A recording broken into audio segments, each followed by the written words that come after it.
60대 남성이 통장 잔고 12만 원 남기고 병원비 800만 원을 맞았습니다. 퇴직 후 즐기려다 남은 건 빚뿐이었습니다. 여러분, 이게 먼 나라 얘기 같으신가요? 경기도 성남에 사는 62세 박용철 씨는 퇴직 후 시간을 좀 여유롭게 보내고 싶었습니다. 고생한 자신에게 주는 선물이라며 스쿠버 다이빙도 배우고 친구들과 골프도 시작했죠. 처음엔 건강을 위해서라고 말했지만 1년 반이 지나고 나니 보험은 해지됐고 통장엔 몇십만 원이 전부였습니다. 내가 평생 번 돈이 다 어디 갔지?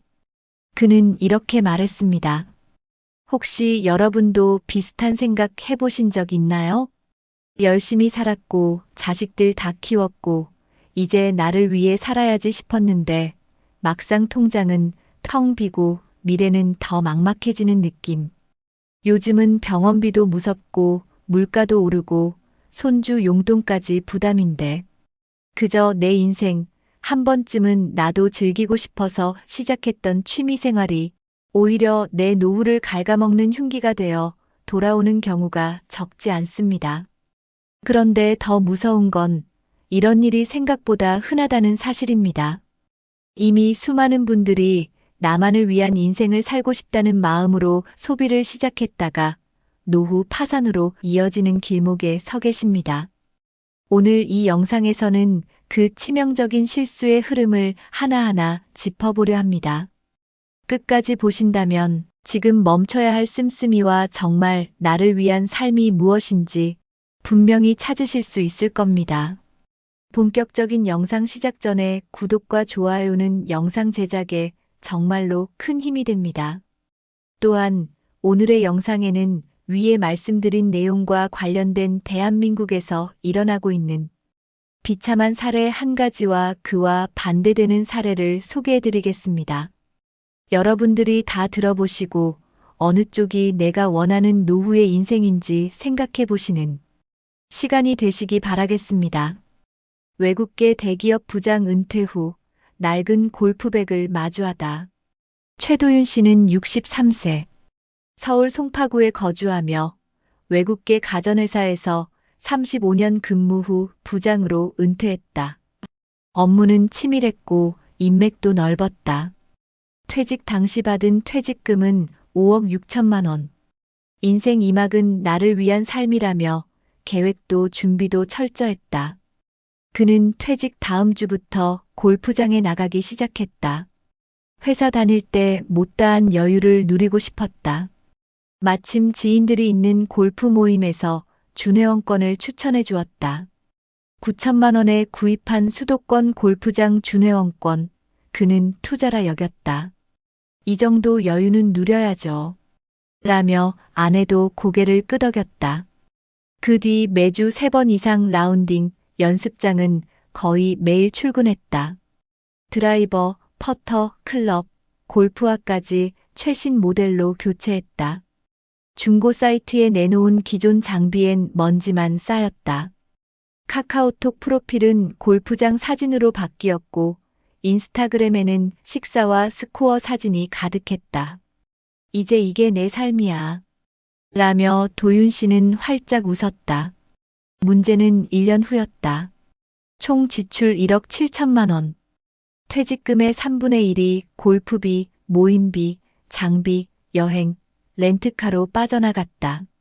생활비와 고정 지출은 아내 명의 예금으로 충당 중이었다. 아내는 점점 말이 줄었다. 전기료, 관리비, 식비도 빠듯한데 남편은 다음 주 제주 골프 예약을 잡았다. 둘째 딸이 결혼 준비로 연락했을 때 도윤 씨는 골프 중이었다. 결혼은 내가 알아서 하라고 말한 게 상처가 됐다. 딸은 한동안 연락을 끊었다. 골프장 멤버들 사이에서도 회비 미납으로 소문이 났다. 요즘 최 부장님 분위기 안 좋아. 말은 돌았고 도윤 씨는 모임에 나가지 않았다. 어느 날 아내가 낡은 골프백을 현관밖에 꺼내뒀다. 이제 좀 내려놓으면 안 돼요? 조용한 말 한마디에 도윤 씨는 한참을 침묵했다. 그 골프백은 그의 지난 10년이 담긴 상징이었다. 출장 가기 전 새벽에도 연습했던 시간, 성과를 내고 보너스를 받은 날 샀던 첫 드라이버. 하지만 지금은 바퀴도 헐고 손잡이도 벗겨져 있었다. 도윤 씨는 현관 바닥에 앉아 골프백을 다시 안으로 들여놓았다. 이게 내 유일한 취미였는데 그는 중얼거렸다. 다음 날 잔고를 확인한 아내는 실신하듯 주저앉았다. 남은 퇴직금은 2억 원 남짓. 하지만 그중 절반은 주식형 펀드로 묶여 있고 유동성 자산은 1억이 채 되지 않았다. 고등학생인 막내 아들의 대학 등록금, 부부의 노후 의료비, 생활비를 고려하면 상황은 절박했다. 우리 지금 줄이지 않으면 몇 년 못 버텨요. 아내는 단호했다. 도윤 씨는 몇 달째 내놓은 회원권이 아직도 팔리지 않는다는 사실이 더 충격이었다. 그날 밤 그는 거실불도 켜지 않은 채 소파에 앉아 있었다. 손에는 와인잔이 들려 있었지만 입은 말이 없었다. 탁자 위엔 동그랗게 접힌 골프장 영수증이 수북했다. 수백만 원이 한 달 사이 사라진 기록이었다. 그는 한 장 한 장 찍기 시작했다. 그러다 멈췄다. 이게 다 내 선택이었지. 아내가 다가와 물었다. 그만두면 후회할까요? 도윤 씨는 대답하지 못했다. 대신 낡은 골프백을 바라보며 작게 말했다. 이젠 좀 멀리 보내줘야 할 것 같아. 그날 새벽 골프백은 베란다 창고로 옮겨졌다. 그렇게 조용히 내려놓은 것이다. 며칠 후 도윤 씨는 주민센터 앞 벤치에 앉아 있었다. 손엔 낡은 모자와 얇은 점퍼. 라운딩 대신 그는 아침마다 버스를 타고 집 근처 공원을 돌기 시작했다. 마주치는 노인들과 인사를 나누며 처음엔 어색했지만 곧 동네 복지관에서 운영하는 시니어 건강 걷기 프로그램을 알게 됐다. 일주일에 3번 만보 걷기를 함께하며 도윤 씨는 처음으로 비용 들지 않는 취미의 의미를 알게 됐다. 낯선 듯 익숙한 동년배들과 하루 만보를 걷고 나서 나누는 국 한 그릇이 그의 일상을 채우기 시작했다. 아내와의 관계도 조금씩 변했다. 함께 시장에 가고 점심국을 같이 끓이고 신문 기사를 읽으며 대화를 이어갔다. 하루는 아내가 말했다. 그땐 왜 그렇게 골프에 빠지셨어요? 도윤 씨는 잠시 침묵하다가 답했다. 두려웠어요. 회사 떠나고 나니까 내가 누구인지 모르겠더라고. 아내는 그저 고개를 끄덕였다. 그리고 이렇게 덧붙였다. 이제 당신이 누구든 괜찮아요. 그냥 함께만 있으면 돼요. 몇 달 후 도윤 씨는 아르바이트를 시작했다. 동네 도서관에서 주 3일 사서 보조일을 하게 된 것이다. 하루 4시간 책을 정리하고 연체된 도서를 관리하고 아이들과 인사하며 그는 다시 쓸모를 느꼈다. 첫 월급은 38만 원. 얼마 안 되는 돈이었지만 그날 저녁 그는 마트에서 장을 봐서 저녁을 직접 차렸다. 아내는 조용히 앉아 그 밥을 다 먹었다. 그날 밤 도윤 씨는 베란다에 나가 골프백을 다시 꺼냈다. 먼지를 털고 깨끗이 닦아 옷장 안에 넣었다. 그리고 손으로 조심스레 문을 닫았다. 이젠 나를 무너지게 하지 않는 취미만 갖기로 했어. 이젠 그에게 삶의 중심은 더 이상 골프가 아니었다. 시간이 지나며 도윤 씨는 더 이상 돈으로 자신을 증명하려 하지 않았다. 친구들 사이에서 요즘 뭐 하냐는 질문에도 당당히 말했다. 도서관에서 일하면서 잘 지내. 하루하루가 좋아. 그의 얼굴엔 잔잔한 웃음이 번졌다. 예전 같으면 자존심이 상했을 대답이었지만 지금은 오히려 자유로웠다. 딸과도 조금씩 연락이 닿았다. 결혼식 날 그는 단정한 양복을 입고 작은 꽃다발을 손에 들었다. 딸은 눈시울을 붉히며 말했다. 아빠, 이제 예전보다 훨씬 좋아 보여요. 그 한마디에 도윤 씨는 그동안의 시간이 무너지듯 울컥했다. 자신이 무엇을 잃고 무엇을 되찾았는지 그제야 조금 알 것 같았다. 퇴직금은 많이 줄었지만 남은 돈으로 부부는 작은 전셋집을 옮겼고 생활은 소박해졌다. 주말마다 재래시장에 들러 장을 보고 도서관 근처 카페에서 따뜻한 차를 나누는 것이 이들의 새로운 여유가 되었다. 어느 날 복지관에서 스마트폰 기초교육 자원봉사를 모집한다는 포스터를 보게 되었다. 도윤 씨는 망설이다가 신청서를 작성했다. 매주 금요일 스마트폰을 어려워하는 어르신들에게 앱 설치하는 법, 사진 찍는 법을 알려주는 시간이 시작됐다. 도윤 선생님, 다음에 또 봐요. 이 말이 그의 하루를 웃게 했다. 그가 가르치던 78세 이모 할머니는 손을 꼭 잡으며 말했다. 이렇게 자상한 분이 왜 이제 나타났을까요? 그 말에 도윤 씨는 얼굴이 붉어졌다. 예전엔 업무 성과로 듣던 칭찬이 전부였다면 이제는 사람 사이에서 전해지는 따뜻함이 전부였다. 그의 일상은 단조로웠지만 충만했다. 아침 7시 산책, 오전 10시 도서관 근무, 오후엔 복지관 자원봉사, 저녁엔 아내와의 TV 시청. 이젠 골프장 대신 벤치에서 사람들과 이야기를 나누고 최고급 클럽 대신 손에 든 건 작은 책과 공책이었다. 그가 바뀌었다는 걸 가장 먼저 알아챈 건 아내였다. 예전엔 말수가 적고 늘 스마트폰으로 골프 영상을 보던 남편이었지만 요즘은 식사 중에도 먼저 말을 걸고 아이들과의 이야기를 나누자고 먼저 말했다. 우리 은퇴하고 나서 이렇게 웃게 될 줄 몰랐어. 아내의 말에 도윤 씨는 웃으며 대답했다. 나도. 그때는 골프채에 내 인생이 달린 줄 알았지. 그날 밤 그는 일기장에 짧게 적었다. 늦게 배운 취미는 내 노후를 망가뜨릴 수도 있다. 하지만 사람과의 연결은 나를 다시 살게 한다. 이후 그는 복지관에서 제안한 시니어 멘토링 프로그램에 참여하게 되었다. 퇴직한 60대, 70대들이 청년 구직자들에게 사회 경험을 나누는 프로젝트였다. 처음엔 어색했지만 젊은이들이 묻는 질문들에 답하다 보니 자신도 모르게 표정이 환해졌다. 예전에 인턴 교육할 때랑 느낌이 비슷해. 그는 작은 목소리로 중얼거렸다. 가끔 친구들 모임에서 골프 이야기가 나오면 그는 미소를 짓는다. 요즘은 동네 놀이터에서 아이들과 배드민턴 쳐. 그게 더 재미있더라. 그의 말에 친구들은 처음엔 어이없다는 듯 웃었지만 이내 조용해졌다. 그리고 몇 달 후 함께 배드민턴을 치자는 연락이 왔다. 그의 변화를 부러워한 친구들이 먼저 다가온 것이다.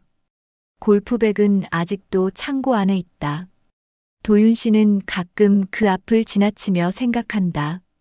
그 시절이 있었기에 지금의 내가 있는 거야. 후회는 없다. 다만 조금 더 일찍 내려놓았다면 하는 아쉬움은 남는다. 어느 일요일 딸 부부가 손주를 데리고 집에 왔다. 도윤 씨는 작은 과자를 사놓고 기다렸다. 거실에 들어온 손주는 할아버지 하며 달려들었고 그는 덥석 안아 올렸다. 이게 얼마만이냐. 예전엔 대화조차 끊겼던 딸이 조심스레 말했다. 아빠, 그때는 미안했어요. 아빠가 우리랑 멀어진 것 같아서. 도윤 씨는 고개를 저었다. 아니야, 미안한 건 나야. 너희들보다 내 여유가 더 소중한 줄 알았거든. 그날 저녁 손주가 돌아간 뒤 아내가 물었다. 이젠 괜찮아? 그는 창밖을 보며 대답했다. 응, 이제야 내 자리를 찾은 것 같아. 늦게나마. 그날 밤 그는 오랜만에 아내와 와인을 나눠 마셨다. 비싼 게 아니어도 좋았다. 작은 유리잔에 담긴 삶의 온기만으로 충분했다. 며칠 뒤 그는 주민센터에서 노후 재정 점검 세미나를 신청했다. 젊은 시절엔 재무제표를 읽고 기업 분석을 하던 사람이었지만 이제는 자신의 삶을 위한 가계부를 다시 쓰기 시작한 것이다. 이 나이에 다시 계산기를 두드릴 줄 몰랐네요. 그가 웃자 옆자리에 앉은 노인이 말했다.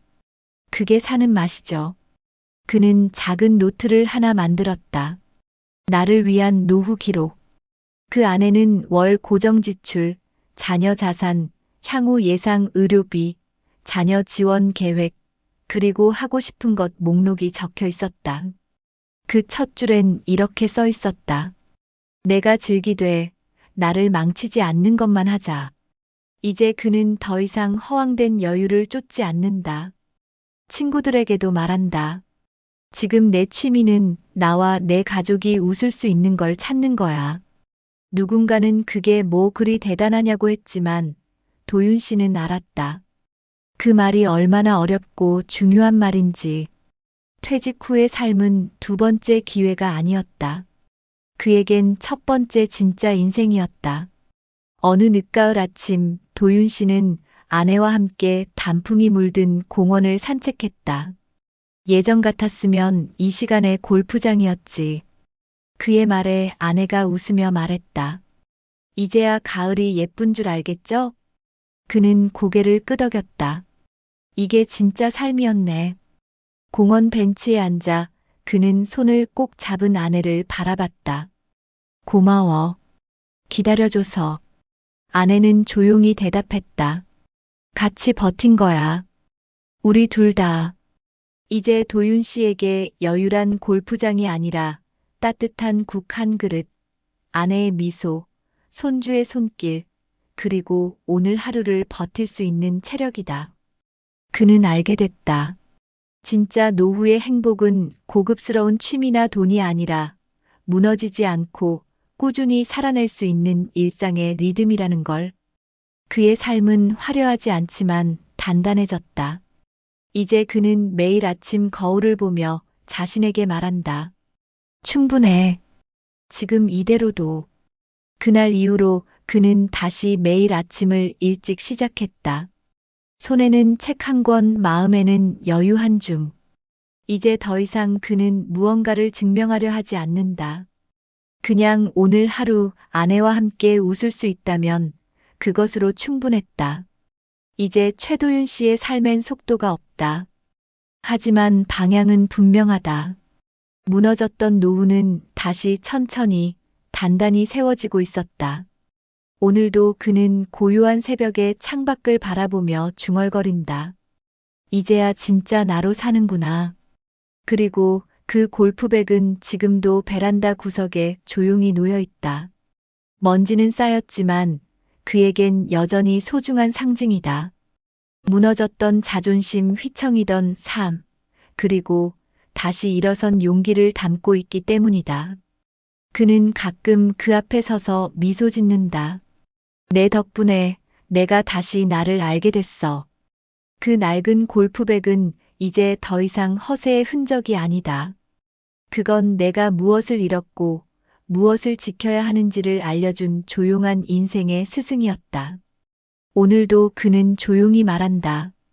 늦었지만 아직 늦지 않았다. 여러분 어떠시나요? 위의 사례는 정말 비참하고 서글픈 인생 아닌가요? 하지만 지금부터 소개해드리는 사례는 정반대의 선택으로 행복한 노후를 보내고 있는 분을 소개해드리겠습니다. 이정우 씨는 올해 66입니다. 외국계 제약회사의 재무팀장으로 36년을 근무하다가 60세에 정년 퇴직했습니다. 그의 인생이 특별한 이유는 퇴직 이후의 삶을 무려 10년 전부터 준비했다는 점에 있습니다. 39이 되던 해, 그는 작은 노트를 하나 샀습니다. 내가 퇴직 후에도 웃고 있으려면 어떻게 살아야 할까? 라는 질문을 던지며 한 줄 한 줄 자신만의 인생 이막을 써내려가기 시작했습니다. 그가 처음 한 일은 자산 점검이었습니다. 서울 외곽에 있는 25년 된 아파트 한 채, 예금 2억 3천만 원, 퇴직금 예상액은 3억 원. 그는 한 가지 원칙을 정했습니다. 내가 가진 돈 안에서만 산다. 절대 과시하지 않는다. 국민연금은 최대한 수령 시점을 늦춰 65세부터 월 180만 원을 받도록 설정했고, 퇴직연금도 안정적인 원리금 보장형으로 분산해 두었습니다. 매달의 생활비는 연금과 소액의 이자, 수익으로 충당하기로 한 것이죠. 가장 중요한 건 소비 통제였습니다. 노후의 적은 외부가 아니라 나의 손가락 끝에서 시작된다. 그는 월 고정 지출을 180만 원 이하로 줄이기 위해 가족과 함께 가계부를 작성했고, 외식은 주 1회, 커피는 집에서 내려 마시는 걸 원칙으로 삼았습니다. 가끔 아내와의 갈등도 있었지만 함께 계획을 공유하고 조율하면서 서로의 은퇴가 아닌 함께하는 은퇴를 준비했습니다.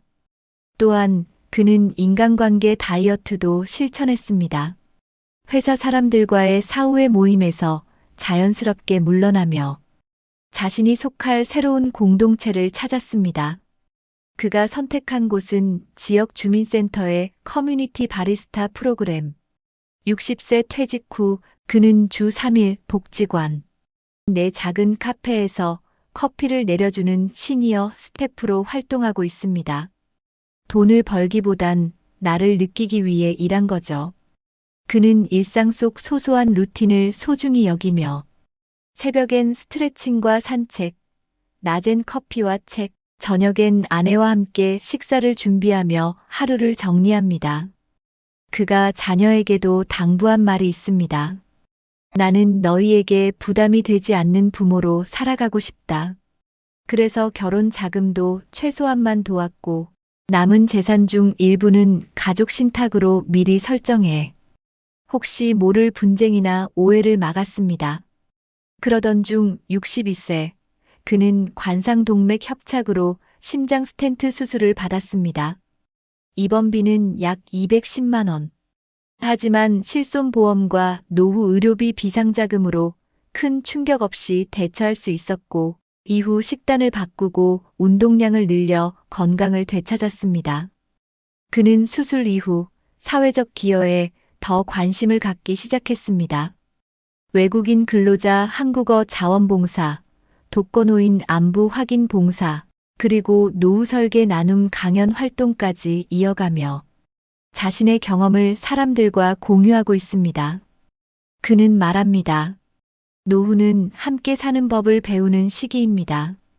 주말이면 손주의 손을 잡고 동네 공원을 걷고 집에 돌아오면 아내와 함께 반찬을 만들며 이런 대화를 나눕니다.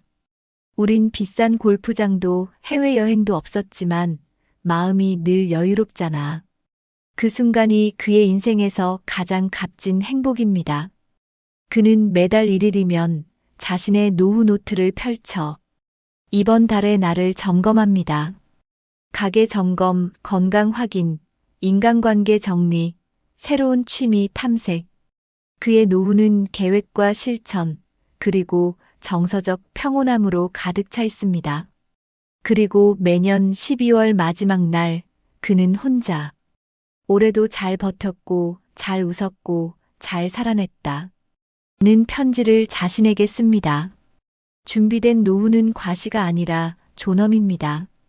그는 더 이상 누군가에게 보여주기 위해 사는 것이 아니라 있는 그대로의 자신으로 충만하게 살아갑니다. 정우야, 오늘도 수고했어. 그가 매일 자기 자신에게 건네는 이 한마디가 그의 삶을 가장 아름답게 만들어줍니다. 많은 분들이 이렇게 말합니다. 은퇴 후엔 마음껏 하고 싶었던 걸 해보고 싶어요. 그런데 그 마음껏이라는 말이 얼마나 무서운지 아시나요? 마음이 가는 대로, 감정이 흐르는 대로 소비하면 노후는 정말 순식간에 무너집니다. 하지만 반대로 감정을 관리하고 나의 한계를 인정하고 환경에 맞는 선택을 할 수 있다면 우리는 얼마든지 존엄 있는 노후를 살아갈 수 있습니다. 그래서 우리는 지금부터 아주 구체적이고 현실적인 해결책들을 함께 살펴보려 합니다. 첫째, 우리 주변에 이미 존재하는 공공자원을 적극적으로 활용하는 것이 중요합니다. 예를 들어 서울시에서는 50플러스 재단을 통해 중장년층을 위한 커뮤니티 활동, 일거리 연계, 상담 프로그램 등을 무료 혹은 소액으로 제공합니다. 이곳에서는 고비용 취미 대신 지역 기반의 저비용 취미 모임과 봉사활동 중심의 커뮤니티가 활발하게 운영되고 있어 은퇴자들이 심리적 공허함을 건강하게 채우는 데 큰 도움이 됩니다. 또한 경기도 고양시의 액티브 시니어 프로그램에서는 은퇴자들을 위한 맞춤형 운동, 평생교육, 독서 및 토론 모임 등이 마련되어 있으며 지역 도서관이나 체육센터를 무료로 이용할 수 있는 혜택도 제공됩니다. 부산 해운대구는 시니어 일자리 센터와 연계해 주 23일만 근무하는 경험형 일자리 제도를 운영하여 소득을 유지하면서도 취미를 절제할 수 있는 환경을 조성하고 있습니다. 둘째, 해외에서는 이러한 문제를 더 오래전부터 고민하며 다양한 정책적 대안을 시행 중입니다. 일본의 경우 은퇴자에게 연금 외 지출을 줄일 수 있도록 지역 기반 공공레저 카드 제도를 운영하고 있습니다. 이 제도를 활용하면 골프 스포츠 도서관 문화센터 등에서 할인된 가격으로 시설을 이용할 수 있으며 정해진 횟수만큼만 즐기도록 제한되어 있습니다. 이 시스템은 심리적 욕구를 해소하면서도 지출을 제어할 수 있는 매우 효과적인 방법으로 평가받고 있습니다.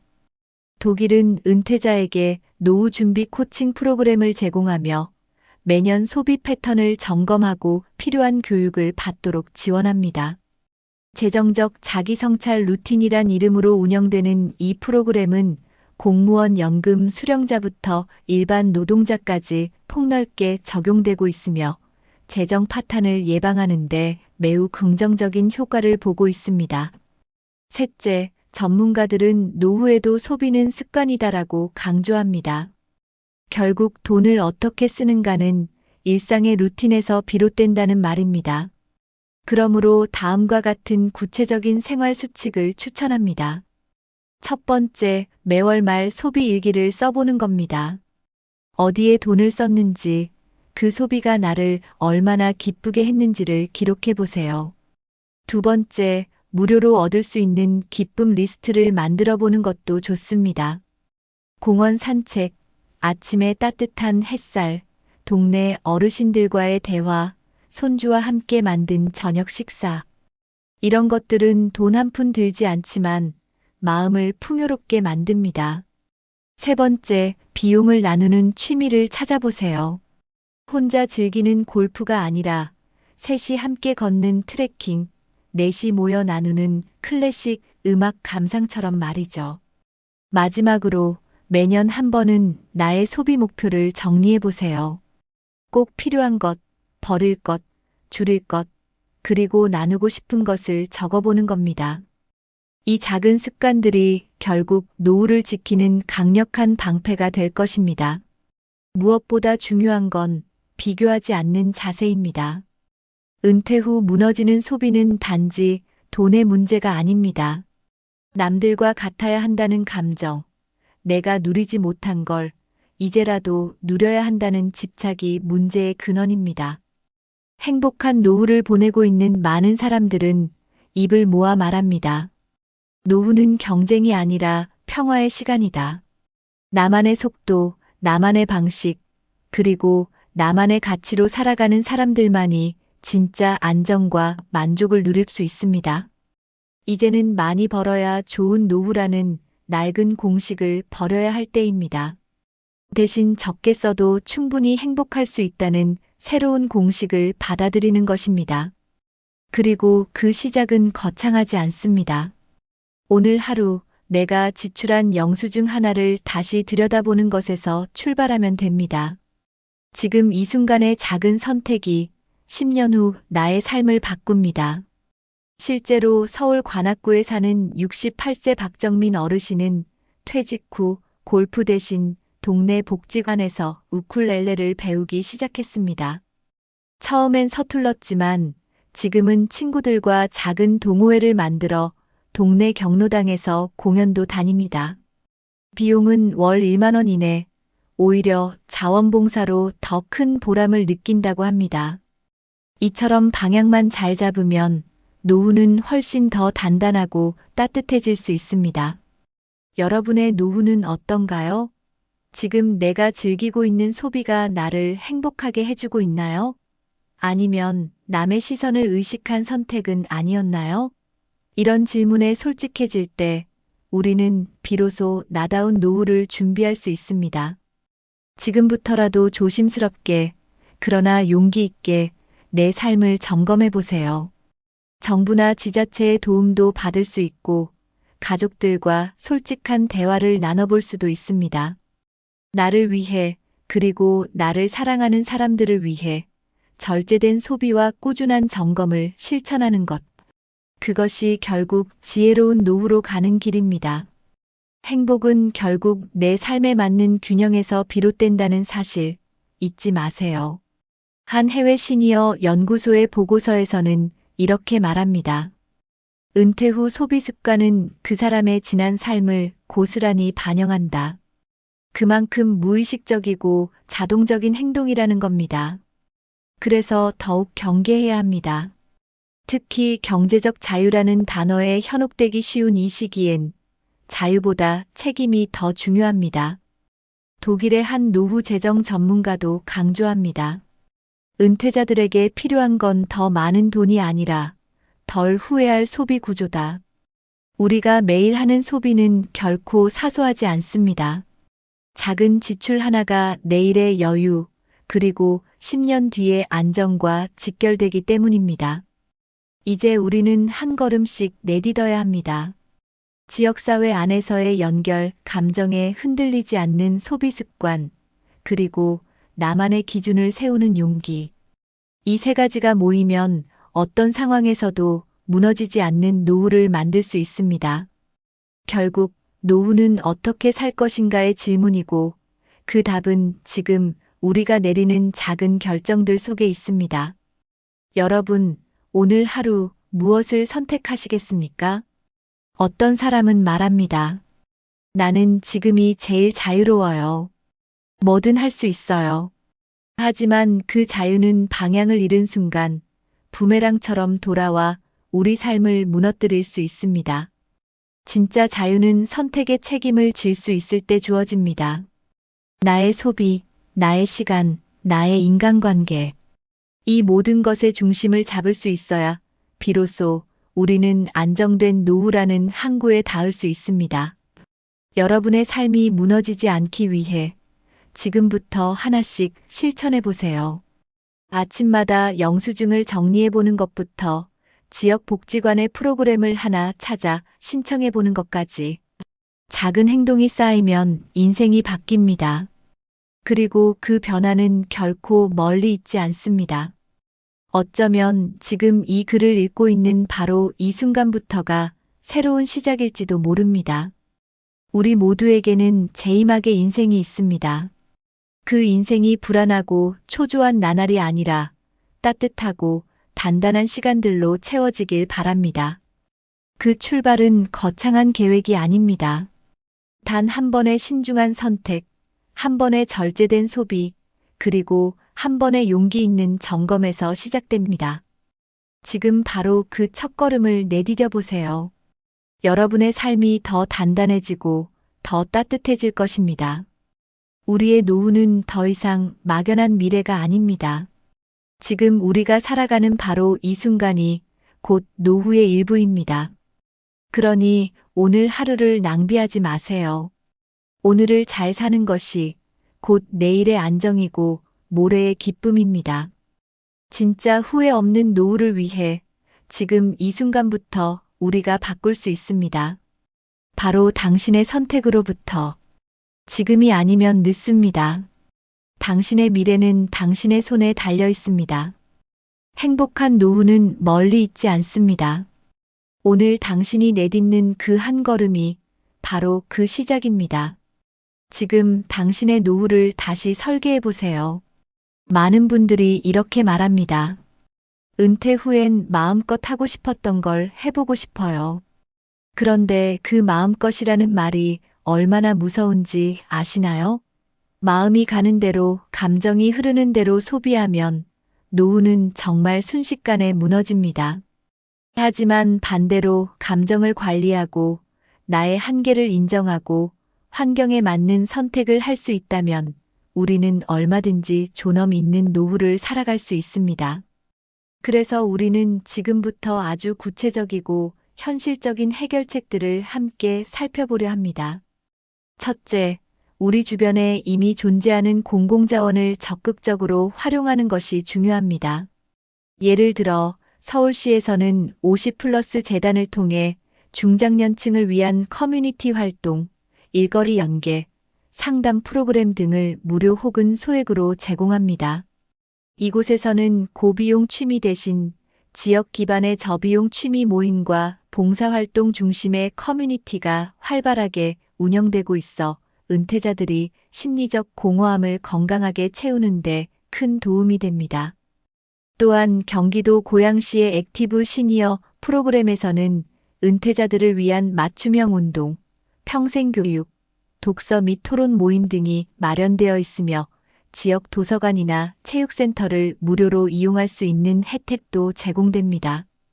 부산 해운대구는 시니어 일자리 센터와 연계해 주 2일에서 3일만 근무하는 경험형 일자리 제도를 운영하여 소득을 유지하면서도 취미를 절제할 수 있는 환경을 조성하고 있습니다. 둘째, 해외에서는 이러한 문제를 더 오래전부터 고민하며 다양한 정책적 대안을 시행 중입니다. 일본의 경우 은퇴자에게 연금 외 지출을 줄일 수 있도록 지역 기반 공공레저 카드 제도를 운영하고 있습니다. 이 제도를 활용하면 골프 스포츠 도서관 문화센터 등에서 할인된 가격으로 시설을 이용할 수 있으며 정해진 횟수만큼만 즐기도록 제한되어 있습니다. 이 시스템은 심리적 욕구를 해소하면서도 지출을 제어할 수 있는 매우 효과적인 방법으로 평가받고 있습니다. 독일은 은퇴자에게 노후 준비 코칭 프로그램을 제공하며 매년 소비 패턴을 점검하고 필요한 교육을 받도록 지원합니다. 재정적 자기성찰 루틴이란 이름으로 운영되는 이 프로그램은 공무원 연금 수령자부터 일반 노동자까지 폭넓게 적용되고 있으며 재정 파탄을 예방하는 데 매우 긍정적인 효과를 보고 있습니다. 셋째, 전문가들은 노후에도 소비는 습관이다라고 강조합니다. 결국 돈을 어떻게 쓰는가는 일상의 루틴에서 비롯된다는 말입니다. 그러므로 다음과 같은 구체적인 생활 수칙을 추천합니다. 첫 번째, 매월 말 소비 일기를 써보는 겁니다. 어디에 돈을 썼는지, 그 소비가 나를 얼마나 기쁘게 했는지를 기록해 보세요. 두 번째, 무료로 얻을 수 있는 기쁨 리스트를 만들어 보는 것도 좋습니다. 공원 산책, 아침의 따뜻한 햇살, 동네 어르신들과의 대화, 손주와 함께 만든 저녁 식사. 이런 것들은 돈 한 푼 들지 않지만 마음을 풍요롭게 만듭니다. 세 번째, 비용을 나누는 취미를 찾아보세요. 혼자 즐기는 골프가 아니라 셋이 함께 걷는 트레킹, 넷이 모여 나누는 클래식 음악 감상처럼 말이죠. 마지막으로 매년 한 번은 나의 소비 목표를 정리해 보세요. 꼭 필요한 것, 버릴 것, 줄일 것, 그리고 나누고 싶은 것을 적어보는 겁니다. 이 작은 습관들이 결국 노후를 지키는 강력한 방패가 될 것입니다. 무엇보다 중요한 건 비교하지 않는 자세입니다. 은퇴 후 무너지는 소비는 단지 돈의 문제가 아닙니다. 남들과 같아야 한다는 감정, 내가 누리지 못한 걸 이제라도 누려야 한다는 집착이 문제의 근원입니다. 행복한 노후를 보내고 있는 많은 사람들은 입을 모아 말합니다. 노후는 경쟁이 아니라 평화의 시간이다.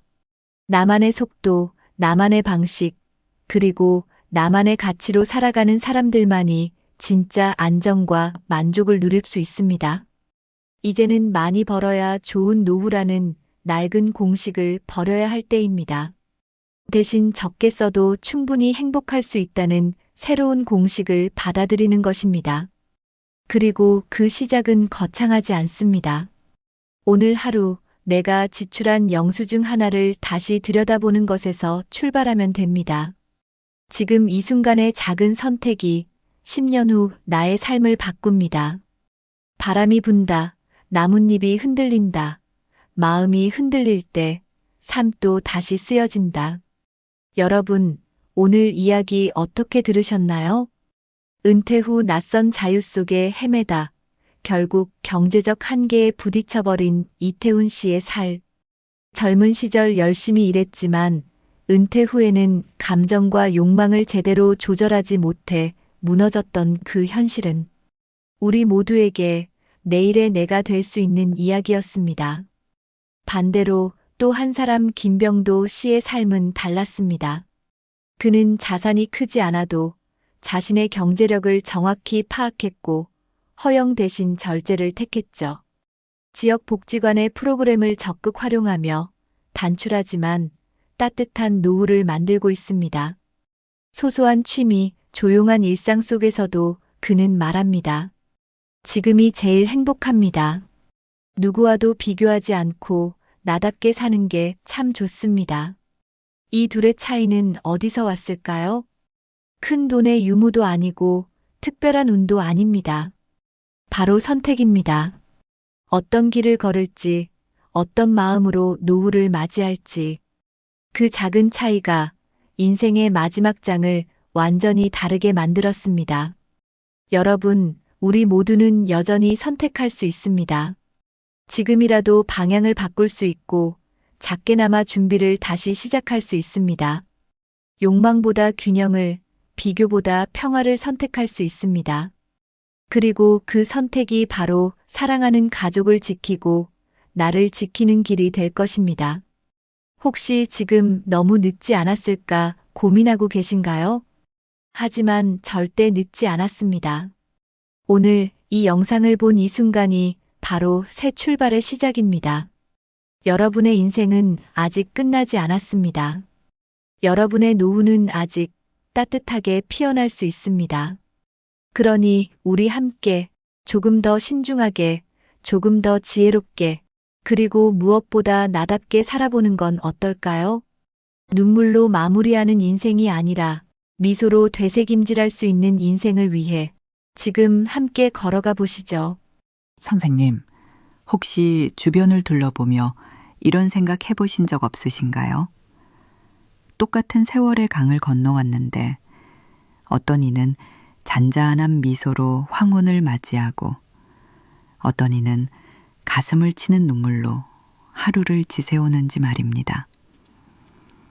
평생을 바쳐 모은 퇴직금을 은행 직원의 말 한마디에 속절없이 잃고 빈 껍데기만 남은 낡은 통장을 부여잡고 밤을 지새운 한 여인의 이야기. 닳고 다른 휴대폰 속 희미해진 인연에 기대어 보려다 되려 상처만 받고 외톨이가 된 한 남자의 이야기.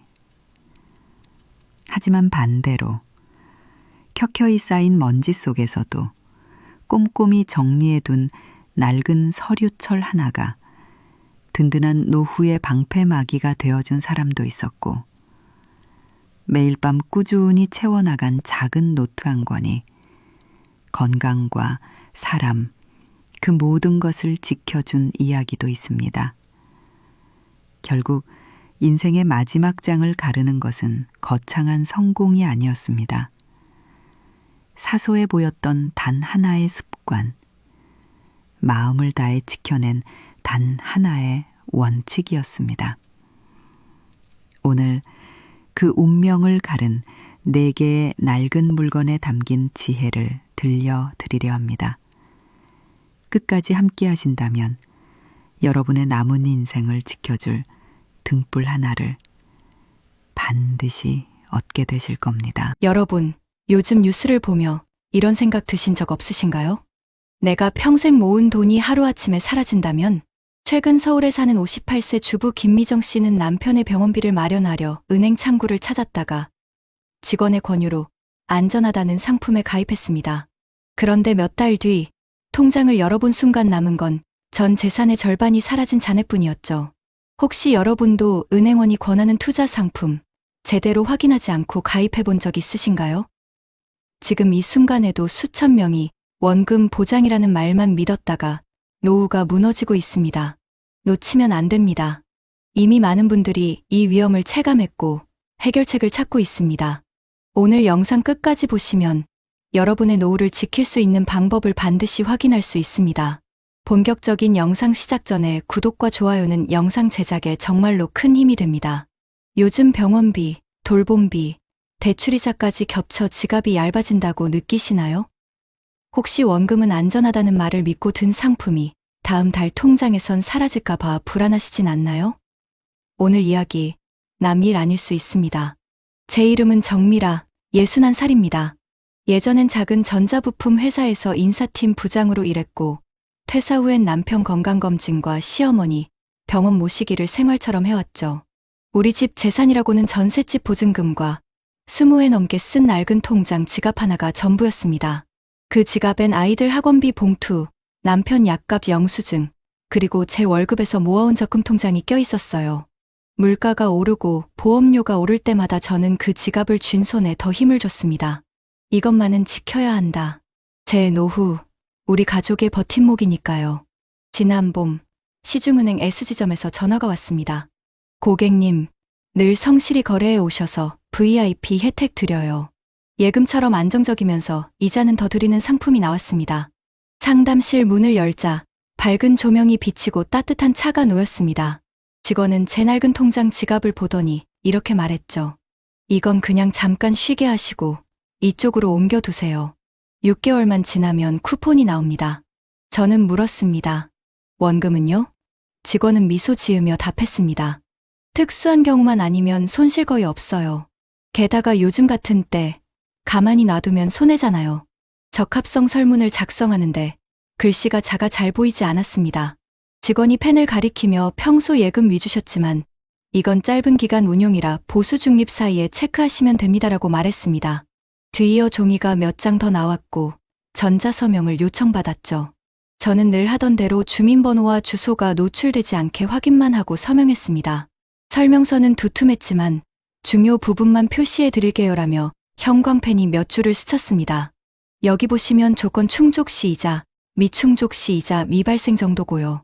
원금은 웬만하면 안전해요.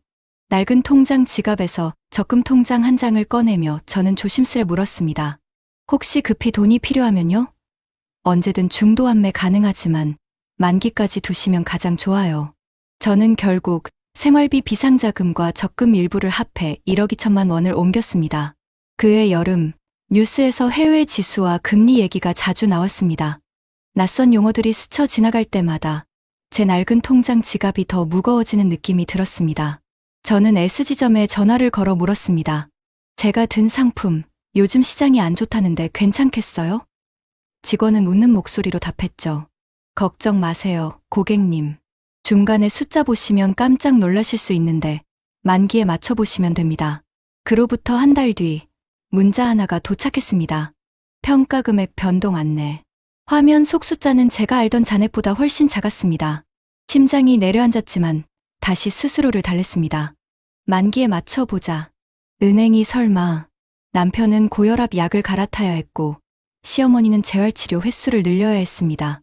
택시 대신 버스를 타고 마트 대신 전통시장을 돌며 저는 계산기를 더 자주 눌렀습니다. 그래도 버텼습니다.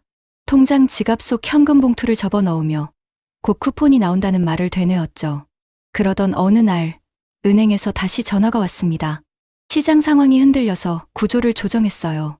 같은 계열로 갈아타면 손실을 줄이고 이자를 더 받을 수 있습니다. 저는 의심을 삼켰습니다. 서류 몇 장을 더 쓰고 전자서명 몇 번을 더 했습니다. 낡은 통장 지갑은 점점 얇아졌고 마음은 반대로 두꺼운 돌덩이처럼 굳어갔습니다.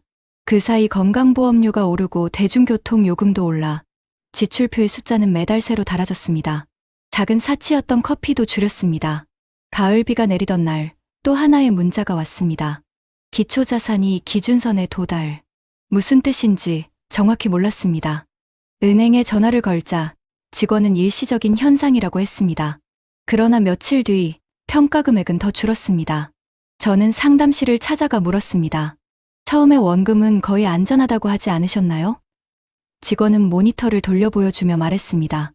여기 보시면 특정 조건을 밑돌면 손실이 커질 수 있다고 안내가 되어 있죠.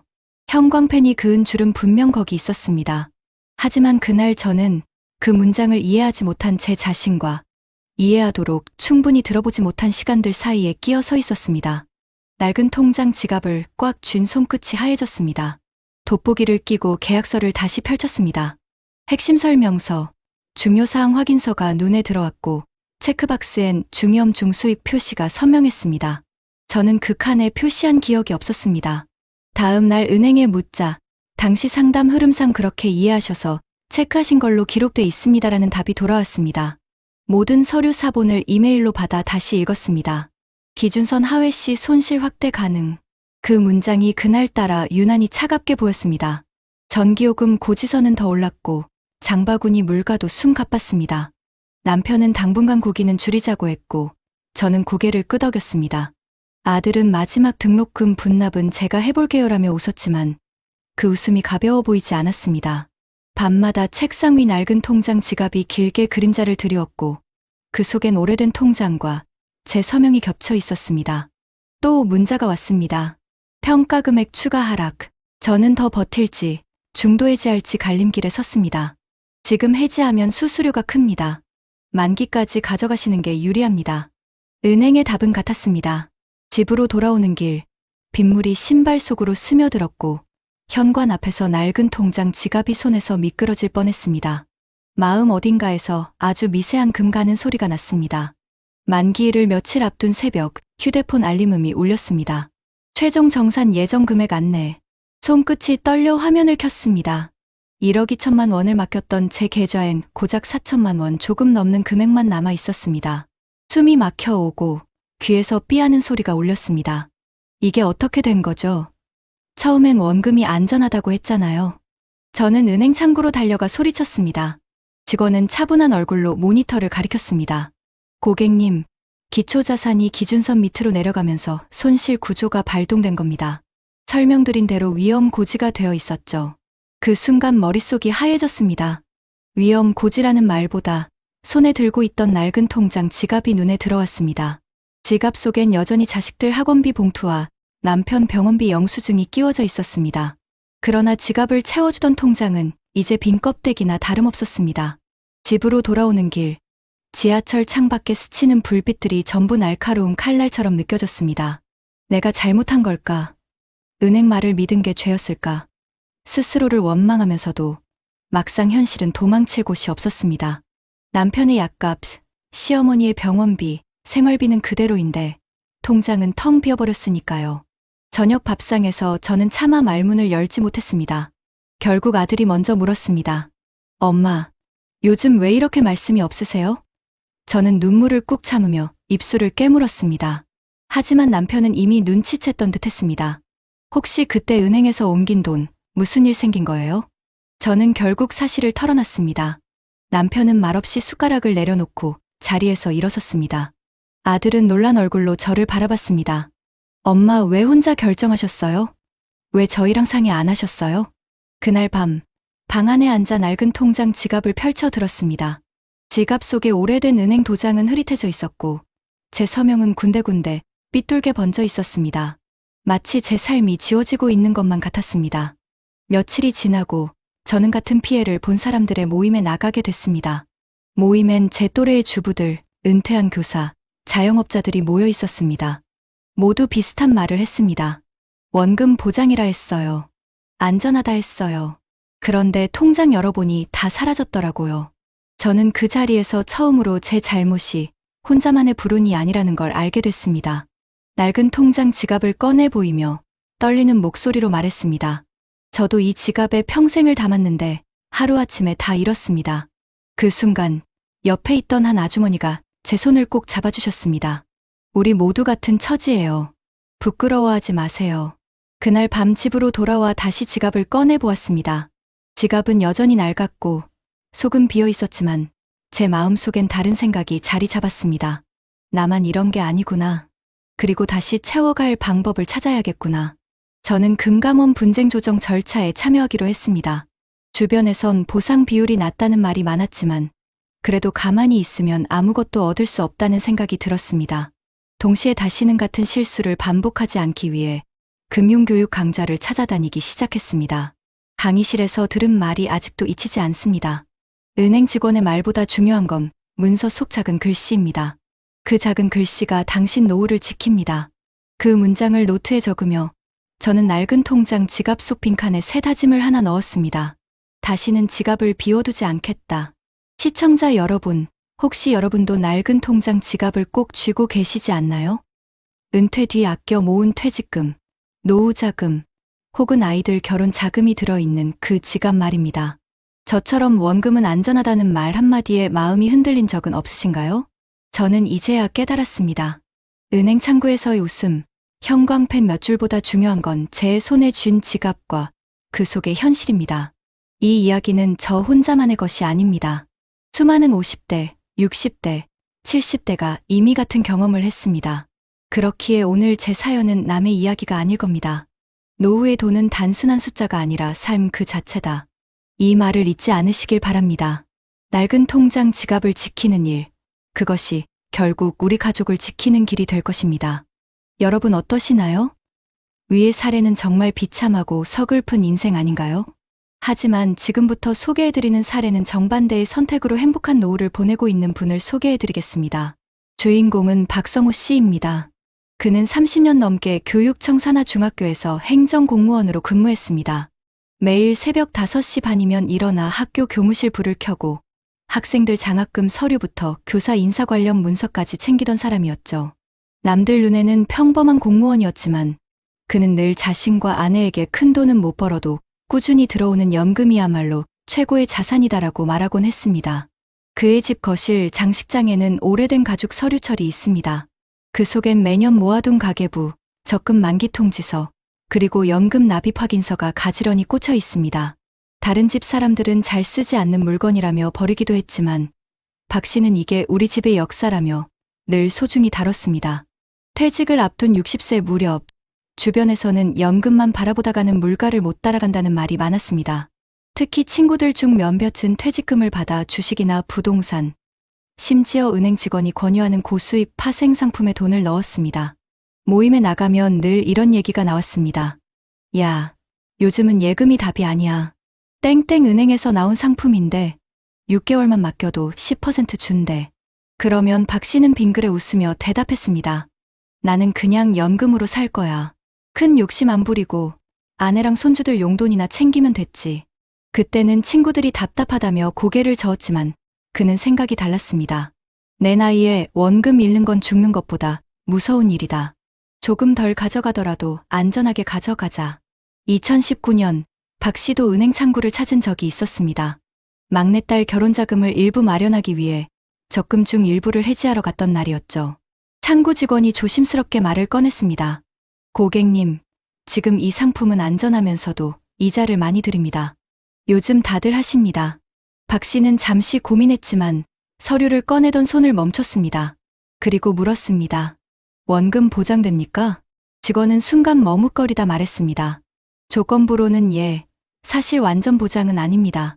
그 말에 그는 펜을 내려놓고 원래 오던 길처럼 정기예금 통장에 다시 돈을 넣었습니다. 집에 돌아와 아내에게 그 얘기를 하며 말했습니다. 당신, 순간 혹했어. 근데 내 나이에 조건부는 사치야. 아내는 고개를 끄덕이며 말했습니다. 잘했어. 그 돈은 우리 노후병원비잖아. 그 무렵 오랜 친구였던 이모 씨는 은행 권유로 투자 상품에 가입했습니다. 그는 늘 모임에서 자랑했죠. 야, 너희는 아직도 예금해. 나 이번에 2천만 원 넣었는데 벌써 이자가 눈에 보이더라. 그러나 몇 달 뒤 그의 표정은 달라졌습니다. 원금이 반 토막 났다더라. 은행도 모른다고 하고 나 미치겠다. 박 씨는 그 이야기를 듣고 낡은 가죽 서류철을 다시 한번 매만졌습니다. 그리고 스스로에게 되뇌었습니다. 맞아. 내가 욕심 안 낸 게 다행이지. 퇴직 후 박 씨 부부의 생활은 단조롭지만 안정적이었습니다. 매달 280만 원 남짓한 공무원 연금이 꼬박꼬박 들어왔습니다. 아침에는 동네 공원에 나가 산책을 하고 점심에는 아내와 반찬 가게에서 장을 보며 하루를 채웠습니다. 저녁이면 손주들이 놀러와 집안이 시끌벅적해졌습니다. 할아버지, 이거 사주세요. 손주가 과자를 들고 오면 박 씨는 늘 웃으며 말했습니다. 그래, 할아버지 연금날이잖아. 오늘은 괜찮아. 연금은 화려한 부를 가져다 주진 않았습니다. 하지만 전기세, 관리비, 의료보험료, 그리고 남편과 아내의 소소한 외식비까지 충분히 감당해 주었습니다. 그의 아내는 어느 날 말했습니다. 여보, 옆집 김씨 아저씨 알지? 퇴직금 굴리다 다 날리고 요즘 알바하신대. 당신이 욕심 안 낸 게 천만다행이야. 박 씨는 말없이 고개를 끄덕였고 낡은 가죽 서류철을 다시 서랍 속에 넣었습니다. 그 안엔 자신이 평생 지켜온 원칙이 그대로 남아 있었습니다. 2023년 겨울, 뉴스에서는 연일 고위험 파생상품 손실이라는 자막이 떠들썩했습니다. 피해 금액이 수천억 원에 달한다는 보도를 보며 박성우 씨는 순간 손끝이 차가워졌습니다. 만약 그날 은행 직원 말에 넘어가 사인을 했다면 상상만 해도 아찔했습니다. 그날 저녁 아내와 따뜻한 보리차를 마시며 텔레비전을 보던 그는 말했다. 여보, 저 사람들 참 안타깝네. 나도 잠깐은 흔들렸었잖아. 아내는 조용히 그의 낡은 가죽 서류철을 꺼내와 테이블 위에 올렸습니다. 여기 이 기록들이 우리를 지켜줬어. 당신이 매달 빠짐없이 적고 욕심 안 낸 그 습관이 말이야. 서류철 속에는 생활비 지출표, 예금 만기일, 그리고 연금 수령 내역이 차곡차곡 정리돼 있었습니다. 그는 그 장면을 보며 마음속 깊이 안도했습니다. 2025년 현재 물가는 오르고 병원비도 만만치 않습니다. 하지만 매달 꼬박 들어오는 연금은 여전히 든든했습니다. 연금이 입금되는 날이면 박 씨는 늘 손주들과 약속을 잡았습니다. 이번 달은 놀이동산 갈까? 아니면 서점에서 책 사줄까? 손주들은 환호성을 지르며 할아버지 품에 안겼습니다. 연금은 단순히 생활비 이상의 의미였습니다. 그것은 가족의 행복을 이어주는 끈이었고 무엇보다 심리적 안정이었습니다. 혹시 다음 달엔 돈이 안 들어오면 어떡하지? 라는 불안에서 자유로울 수 있었기 때문입니다. 어느 날 저녁 아들이 물었습니다. 아버지, 요즘은 연금만으로 괜찮으세요? 저희가 조금 보태드릴까요? 박 씨는 웃으며 대답했습니다. 괜찮다. 아버지가 젊을 때 욕심 안 부리고 꾸준히 준비한 덕에 지금도 이렇게 살 수 있는 거다. 너희는 너희 가정을 지켜라. 아들은 고개를 끄덕이며 말했습니다. 아버지 말씀 듣고 저도 요즘 개인연금 시작했어요. 작은 돈이지만 꾸준히 넣어야겠다 싶어서요. 그 대화를 들은 박 씨는 낡은 서류철을 다시 한번 어루만졌습니다. 자신이 지켜온 원칙이 이제 자식 세대에게도 이어지고 있음을 느꼈습니다. 여러분, 혹시 집 안서랍 속에 낡은 통장이나 오래된 가계부가 있지 않으신가요?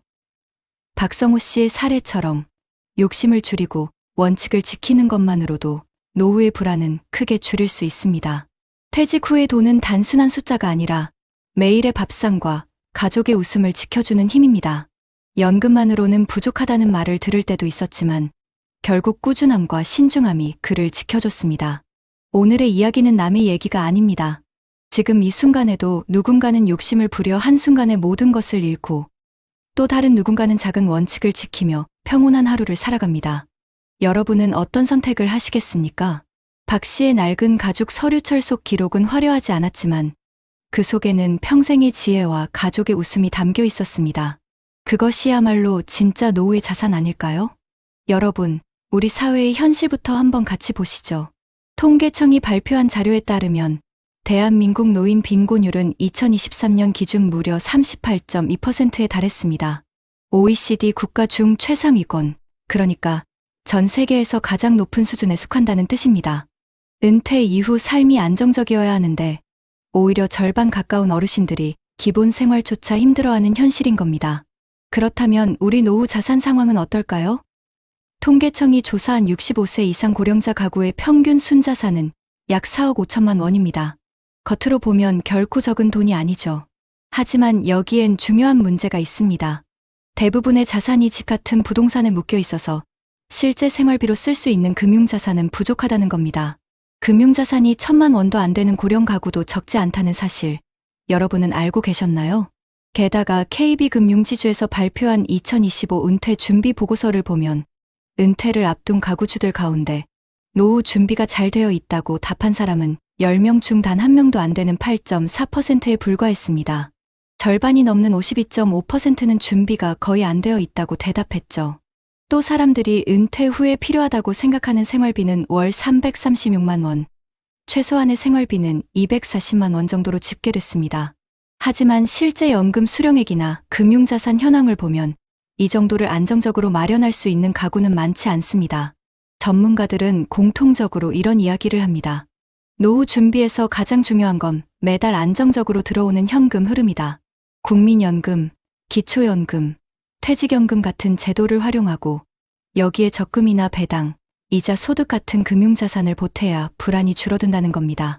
특히 국민연금 하나만으로는 부족하기 때문에 퇴직연금, 개인연금까지 다층적으로 준비해야 한다는 조언이 많습니다. 또 다른 중요한 지적은 자산의 유동성입니다. 우리나라 고령 가구의 자산 대부분은 부동산에 집중되어 있는데 집값은 높아도 실제로 당장 꺼내 쓸 수 있는 돈은 없습니다. 결국 병원비나 생활비가 급하게 필요할 때 현금이 없어 힘들어지는 거죠. 그래서 전문가들은 일정 비율은 반드시 현금화 가능한 금융자산으로 확보하라고 강조합니다. 그렇다면 해외는 어떨까요? OECD 보고서를 보면 대부분의 나라들은 다층 연금 제도를 운영합니다. 공적연금이 기초생활을 보장해주고 퇴직연금이나 개인연금이 부족한 부분을 메우는 구조죠. 반면 한국은 국민연금의 소득 대체율이 OECD 평균보다 낮은 수준입니다. 그래서 같은 은퇴자라도 한국에서는 연금만으로 생활하기 힘들고 결국 다른 소득원이나 자산이 필요하다는 지적이 끊이지 않고 있습니다. 여러분, 중요한 건 타이밍입니다. 노후 준비는 늦을수록 손해가 커집니다. 통계청 자료를 보면 2023년 한국인의 기대 수명은 남성 80.6세, 여성 86.4세로 나옵니다. 은퇴 후 20년 넘는 삶이 남아있는 셈이죠. 그런데 준비를 시작하지 않으면 그 긴 시간을 버티기 어렵습니다. 실제로 40대와 50대 가운데 노후 준비를 하고 있다고 응답한 비율은 각각 59.8%, 64.4% 수준에 머물렀습니다. 절반 가까운 사람들은 여전히 준비가 미흡하거나 아예 손을 놓고 있다는 이야기입니다. 정리하자면 통계와 전문가의 말은 모두 한 가지를 가리킵니다.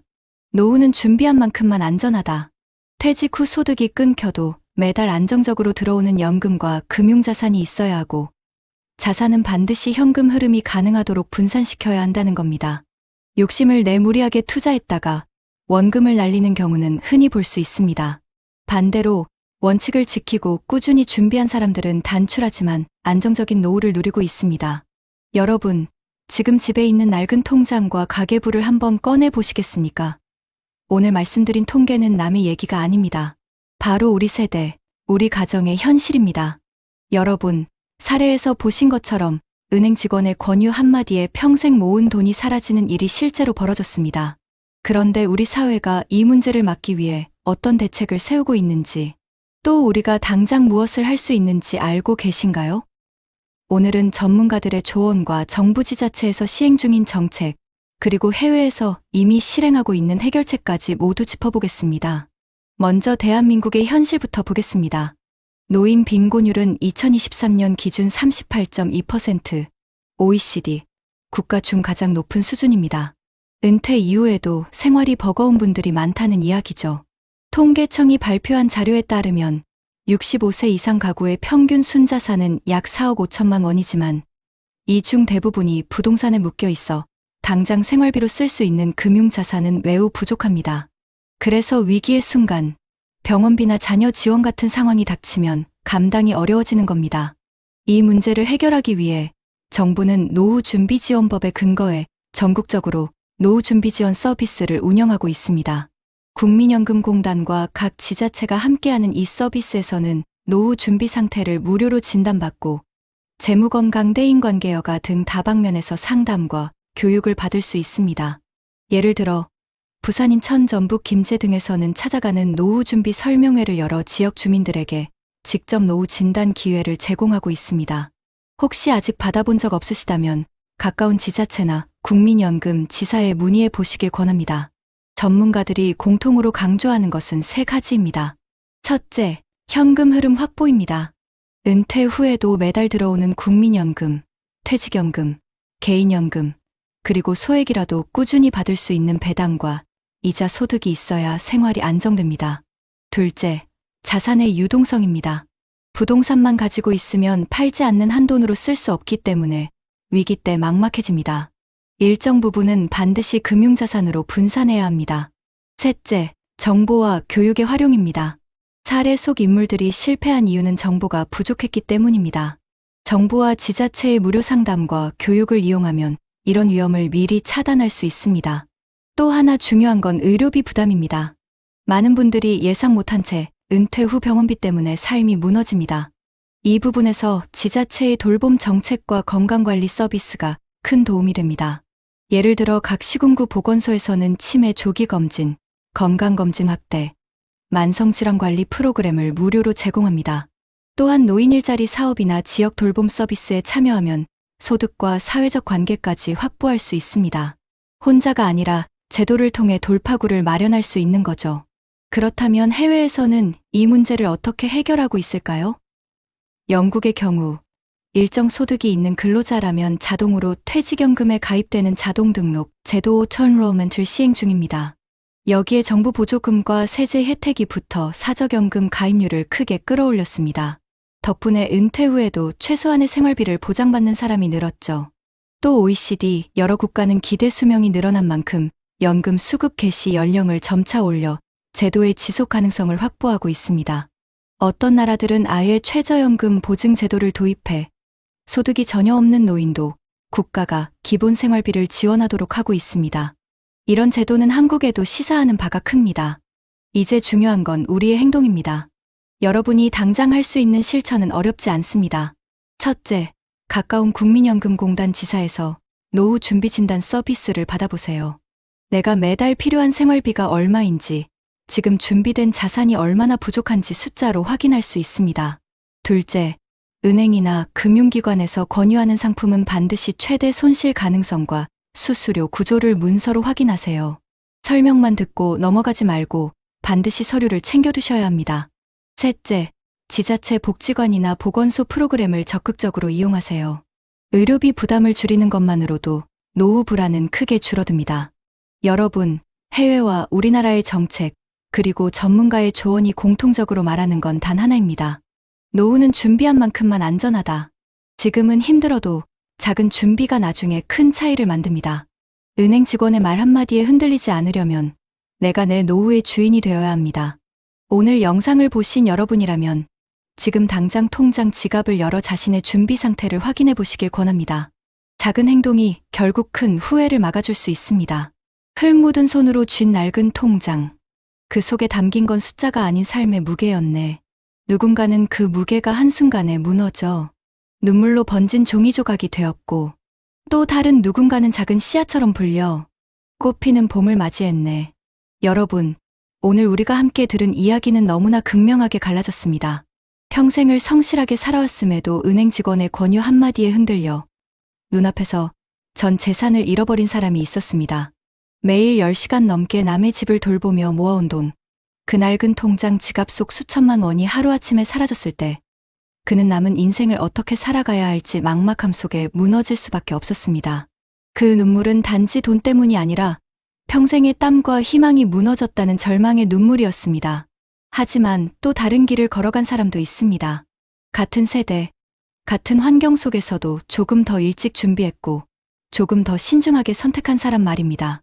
그는 퇴직금의 일부를 서둘러 쓰지 않고 국민연금과 퇴직연금을 병행해 꾸준히 불렸습니다. 유혹처럼 다가온 위험한 금융상품 대신 안정적인 연금저축과 예금, 그리고 지역 지자체에서 제공하는 노후 준비 교육 프로그램에 귀를 기울였습니다.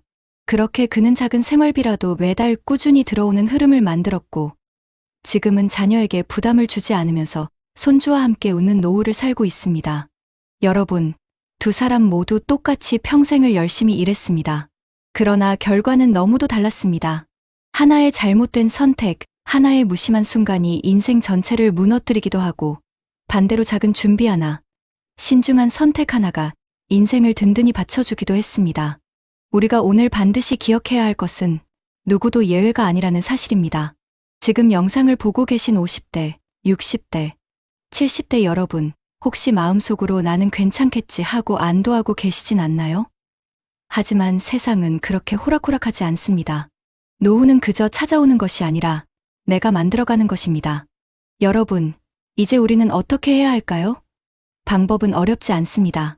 정부와 지자체가 제공하는 노후 준비 서비스에 참여해보는 것, 작은 돈이라도 금융자산으로 나눠두는 것, 그리고 무엇보다 내 노후를 남에게 맡기지 않고 스스로 주인이 되는 것.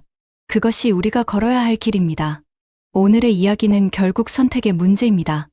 낡은 통장 지갑을 손에 쥔 채 절망에 빠질 것인가, 아니면 같은 통장을 손주에게 보여주며 이건 할아버지, 할머니가 준비한 든든한 미래야라고 웃으며 말할 것인가. 두 길은 멀리 떨어져 있지 않습니다. 단지 지금 이 순간의 행동이 내일의 결과를 바꿔놓을 뿐입니다. 여러분, 우리 모두 후회 없는 길을 선택합시다. 가난과 불안이 아닌 존엄과 행복으로 노후를 맞이할 수 있도록 지금 이 순간부터 작은 실천을 시작합시다. 그래야만 우리 세대의 땀이 헛되지 않고 눈물이 희망으로 바뀔 수 있습니다. 오늘 영상을 보신 여러분, 부디 이 이야기를 남의 일로 여기지 마시길 바랍니다. 지금 곁에 있는 가족을 위해, 그리고 무엇보다 자기 자신을 위해 우리가 준비하지 않는다면 그 어떤 제도도, 그 어떤 정책도 우리를 지켜주지 못할 것입니다. 여러분, 혹시 새벽에 눈을 떴을 때 이런 생각해 보신 적 있으신가요? 앞으로 내 인생은 어떤 모습일까? 나는 잘 살고 있는 걸까?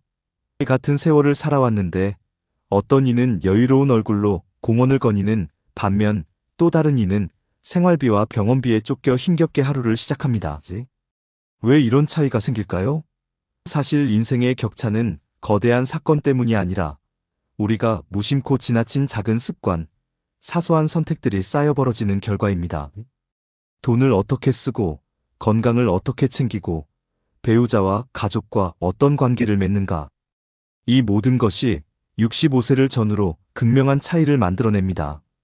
지금 아무 준비도 하지 않는다면 몇 년 뒤 그 격차의 낭떠러지 끝에 서 있는 사람이 바로 나일지도 모릅니다. 오늘 끝까지 보시면 그 차이를 줄일 수 있는 길을 발견하게 될 겁니다. 본격적인 영상 시작 전에 구독과 좋아요는 영상 제작에 정말로 큰 힘이 됩니다. 첫 번째 이야기의 주인공은 62, 보험을 팔며 30해 가까이 현장을 누렸던 장은화 씨다. 그녀가 자리를 옮길 때마다 손에 꼭 들고 다니던 건 낡은 휴대폰 한 대였다. 화면 끝자리가 깨져 있고 배터리는 반나절도 못 버텼다. 그럼에도 은하 씨는 그 전화기를 내 밥줄이라고 불렀다. 이름이 저장된 고객들, 약속 시간을 적어둔 메모, 퇴사 뒤에도 간신히 이어지던 인맥이 모두 그 안에 있었다. 남편은 일찍 사업을 접었고 자녀 둘은 각자 살림을 차렸지만 아직 든든히 자립했다고 말하긴 어려웠다. 그녀가 말하곤 했다. 나는 아직도 엄마 역할 반, 가장 역할 반이야. 올해 초, 설을 앞둔 어느 아침이었다. 새벽 5시 반, 낡은 휴대폰에 메시지가 연달아 떴다. 보험 갱신을 미루던 오래된 고객들이 한꺼번에 해지 의사를 보냈다. 금리 상승과 경기 불안이 오래 이어지면서 보험료를 줄이겠다는 사정이었다. 그날 하루에만 수십 통의 전화가 왔다. 요즘 버티기 힘드네요. 죄송해요. 통화를 끊은 뒤에도 벨소리가 귓가에서 계속 울렸다. 은하 씨는 얇은 코트를 걸치고 집 앞 편의점으로 내려가 캔커피를 뽑았다. 동전 몇 개를 더듬어 넣으면서 중얼거렸다. 나도 좀 버티고 싶은데. 갈등은 느리게, 그러나 확실하게 불어났다. 예전엔 월말이면 입금 알림이 연달아 울리곤 했다. 그런데 어느 달부터인가 알림 없음이 하루 건너 계속됐다. 한때 월벌이가 300을 넘기던 시절도 있었지만 지난해 가을부터는 150도 힘에 붙였다. 늘어난 건 카드값과 공과금이었다. 전기료 고지서 숫자가 달라졌고 대형마트 대신 시장을 다녀도 장바구니는 가벼웠다. 남편은 말했다. 여보, 일주일만 버텨보자. 그녀는 고개를 끄덕였지만 속으로 계산기를 돌렸다. 관리비, 교통비, 통신비, 대출이자, 그리고 부모님 병원비 분담. 어디를 줄여도 구멍이 새로 났다. 건강 신호도 빨갛게 켜졌다. 계단을 서너 칸만 올라가도 숨이 찼다. 눈이 자주 침침했고 밤이면 다리가 쥐가 났다. 그녀는 운동을 미뤘다. 다음 달부터 헬스장 등록해야지. 그러나 다음 달은 오지 않았다. 낡은 휴대폰의 배터리가 저녁이면 꺼지듯 그녀의 기운도 오후만 되면 바닥났다. 그래도 전화를 놓을 수는 없었다. 한 통의 상담이 살아남은 약속을 연결해 줄지 모른다는 희망이 있었다. 장 팀장님, 이번 달은 어렵겠어요. 그 말이 하루에도 몇 번씩 이어졌다. 새벽 3시, 문득 깨어나면 어둠 속에서 휴대폰을 더듬어 본다. 불이 들어오지 않을 때면 가슴이 철렁 내려앉았다. 관계도 시험대에 올랐다. 남편은 집에서 오래 머무는 시간이 늘었다. 사소한 말이 금세 다툼으로 번졌다. 당신이 그때 조금만 더 모았으면 내가 혼자 벌었잖아. 서로 말끝을 자르다 침묵이 길어졌다. 주말이면 딸아이가 손주를 맡길 때가 많았다. 귀여움은 잠깐, 체력은 오래 달렸다. 아이가 낮잠에서 깬 뒤 울음을 터뜨리면 은하 씨는 낡은 휴대폰으로 동요를 틀었다. 화면이 깜박거리며 노랫말이 끊겼다. 아이는 더 크게 울었다. 그때마다 그녀는 자신을 탓했다. 휴대폰 하나 제때 못 바꾸는 어른이라니. 자녀와 돈의 경계도 흐려졌다. 아들은 스타트업에 다닌다며 월세가 부담된다고 했다. 엄마, 석 달만. 은하 씨는 석 달을 넉 달로, 넉 달을 반년으로 늘려가며 지원했다. 본인은 의료 실비 보험을 최소로 줄였다. 병원 예약을 미루고 치과 스케일링도 건너뛰었다. 조금만 버티면 괜찮아질 거야. 그러나 괜찮아지지 않았다. 어느 날 고객 한 분이 차분한 목소리로 말했다. 장 선생, 내 보험 해지하면 당신도 힘들겠지. 근데 나도 사정이 있어. 통화를 마치자마자 휴대폰이 꺼졌다. 충전선을 꽂아도 한참 동안 불이 들어오지 않았다. 그녀는 멍하니 화면을 바라보았다. 그 순간 모든 연결이 끊어지는 소리가 귀 안쪽에서 났다. 그날 밤 식탁에 앉은 가족은 말수가 적었다. 남편은 수저로 국을 한번 휘저었다가 내려놓았다. 다음 달 이자는 어떻게 하지? 은하 씨는 대답 대신 낡은 휴대폰을 뒤집어 놓았다. 뒷판에 미세한 금이 조명 아래에서 빛났다. 그녀는 숨을 고르고 조심스레 말했다. 나 내일부터라도 동네 상가 사장님들 찾아가 보려고 해. 보장 점검하고 필요한 사람들 위주로. 말하면서도 가슴이 떨렸다. 발품을 더 팔겠다는 결심이 다짐인지 막막함인지 스스로도 분간이 가지 않았다. 창밖에는 봄비가 얇게 내리고 있었다. 빗소리 사이로 알림음이 한번 울렸다가 금세 사라졌다. 다음 날 오전, 은하 씨는 지하철 2정거장을 걸어 시장 골목으로 향했다. 첫 가게 사장님은 손사래를 쳤다. 보험은 됐어요. 둘째 가게는 한숨뿐이었다. 카드 수수료가 올라요. 셋째 가게에서야 겨우 이야기가 이어졌다. 보장만 정리해줘요. 새로 들 힘은 없어요. 메모장을 꺼내 설명하는 동안 낡은 휴대폰이 또 꺼졌다. 임시 비밀번호를 눌러 다시 켜자 저장 공간 부족 문구가 떴다. 그녀는 오래된 문자와 사진을 지웠다. 첫 계약을 축하하던 이모티콘, 고객의 감사 음성. 지울수록 가벼워져야 하는데 어깨가 더 무거웠다. 저녁 무렵 역 계단을 오르다 다리가 후들거렸다. 오늘도 한 건 없다. 집 앞 골목에 이르자 경비실 라디오가 흘렀다. 생활물가 상승, 대출이자, 부담 심화. 그녀는 멈춰 섰다. 낡은 휴대폰을 꼭 쥐었다. 화면에 미세한 금이 손바닥에 따갑게 닿았다. 그해 여름, 장은화 씨의 낡은 휴대폰은 마침내 버티지 못했다. 통화 중간에 끊기고 고객의 목소리는 잡음 속에 묻혔다.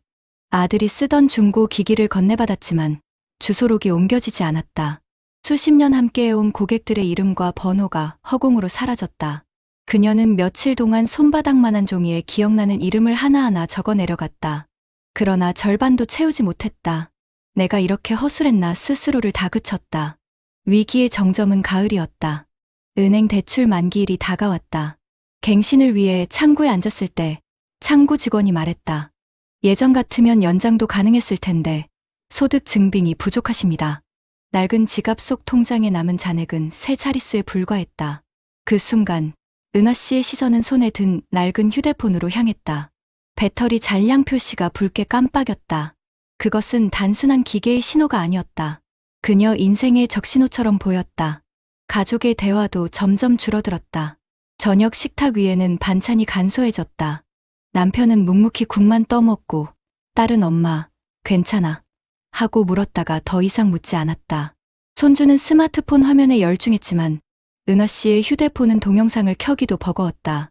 세대의 간극은 기술로도 돈으로도 벌어졌다. 밤이면 거실 불을 끄고 앉아 그녀는 고장난 휴대폰을 쓰다듬었다. 그 안에 여전히 고객의 목소리, 자녀의 어릴 적 사진, 남편과 함께 웃던 순간이 남아 있을 것만 같았다. 어느 날 오래된 고객 한 분이 전화를 걸어왔다. 장 선생, 오랜만이네요. 혹시 보장 점검 가능할까요? 은하 씨는 두 손이 떨렸다. 주소록에서 사라진 이름이 다시 불려 나온 순간이었다. 그녀는 낡은 휴대폰이 아니라 아들이 물려준 기기로 전화를 이어갔다. 상담은 길지 않았지만 목소리 끝에 담긴 신뢰는 여전히 남아 있었다. 선생님이니까 다시 맡깁니다. 그 말에 은하 씨는 눈시울이 뜨거워졌다. 그 작은 기회가 전환점이 되었다. 그녀는 손에 쥔 낡은 휴대폰을 서랍 속에 조용히 넣었다. 그리고 동네 복지관 프로그램을 찾아 등록했다. 신중년 제도약 상담이라는 이름의 강좌였다. 또래 여성들이 모여 자기 경험을 글로 정리하고 작은 재능을 나누는 자리였다. 누군가는 제빵을, 누군가는 재봉을, 은하 씨는 보험 상담 경험을 풀어냈다. 처음에는 부끄러웠지만 글을 읽어주는 동안 박수와 격려가 이어졌다. 그녀는 생각했다. 내 이야기가 누군가에게 힘이 될 수도 있구나. 일상에도 작은 변화가 생겼다. 남편과는 주말마다 근처 공원을 걸었다. 숨이 차면 벤치에 앉아 도시락을 나눴다. 당신 아직 힘 있네. 남편의 농담에 웃음이 번졌다. 딸에게는 돈 대신 시간을 주기로 했다. 손주를 돌볼 때는 휴대폰에 의존하지 않고 직접 책을 읽어주었다. 아이는 처음엔 칭얼거렸지만 곧 이야기 속으로 빠져들었다. 책장을 넘기던 아이의 손이 은하 씨의 손을 꼭 잡았다. 그 온기가 오래 남았다. 물론 문제들이 모두 해결된 것은 아니었다. 대출이자는 여전히 부담이었고 생활비도 빠듯했다. 그러나 은하 씨는 더 이상 낡은 휴대폰만 붙잡지 않았다. 이제는 공책에 오늘의 약속과 감정을 적었고 저녁이면 하루 지출을 기록했다. 작은 습관이 하루를 지탱해 주었다.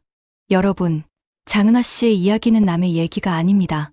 같은 나이, 같은 시간을 살아도 작은 습관과 선택이 노후를 갈라놓습니다. 낡은 휴대폰을 손에 쥐고 있던 그녀처럼 우리도 무심코 지나친 사소한 습관 때문에 삶의 연결이 끊길 수 있습니다. 하지만 반대로 그 손을 펴서 새로운 습관을 쥔다면 삶은 다시 이어질 수 있습니다. 오늘 여러분은 어떤 선택을 하시겠습니까? 여러분 어떠시나요? 위의 사례는 정말 비참하고 서글픈 인생 아닌가요? 하지만 지금부터 소개해드리는 사례는 정반대의 선택으로 행복한 노후를 보내고 있는 분을 소개해드리겠습니다. 주인공은 올해 68살, 대기업 금융계열사에서 35해를 일하다 은퇴한 윤태호 씨다. 퇴직할 때 손에 쥔 퇴직금은 약 1억 5천만 원이었다. 동료들 중 상당수는 갑작스레 불어난 돈을 어디에 쓸지 몰라 당황하거나 무리하게 창업을 추진했다가 빚을 지기도 했다. 하지만 윤 씨는 달랐다. 그는 퇴직 전부터 아내와 함께 꼼꼼히 가계부를 쓰고 지역 금융 교육 프로그램에 참여하며 노후 설계를 준비해왔다. 그의 상징은 낡은 휴대폰이 아니라 작은 노트였다. 매일 밤 수입과 지출을 적고 다음날 할 일을 메모하는 습관을 50살 이후로 단 한 번도 거르지 않았다.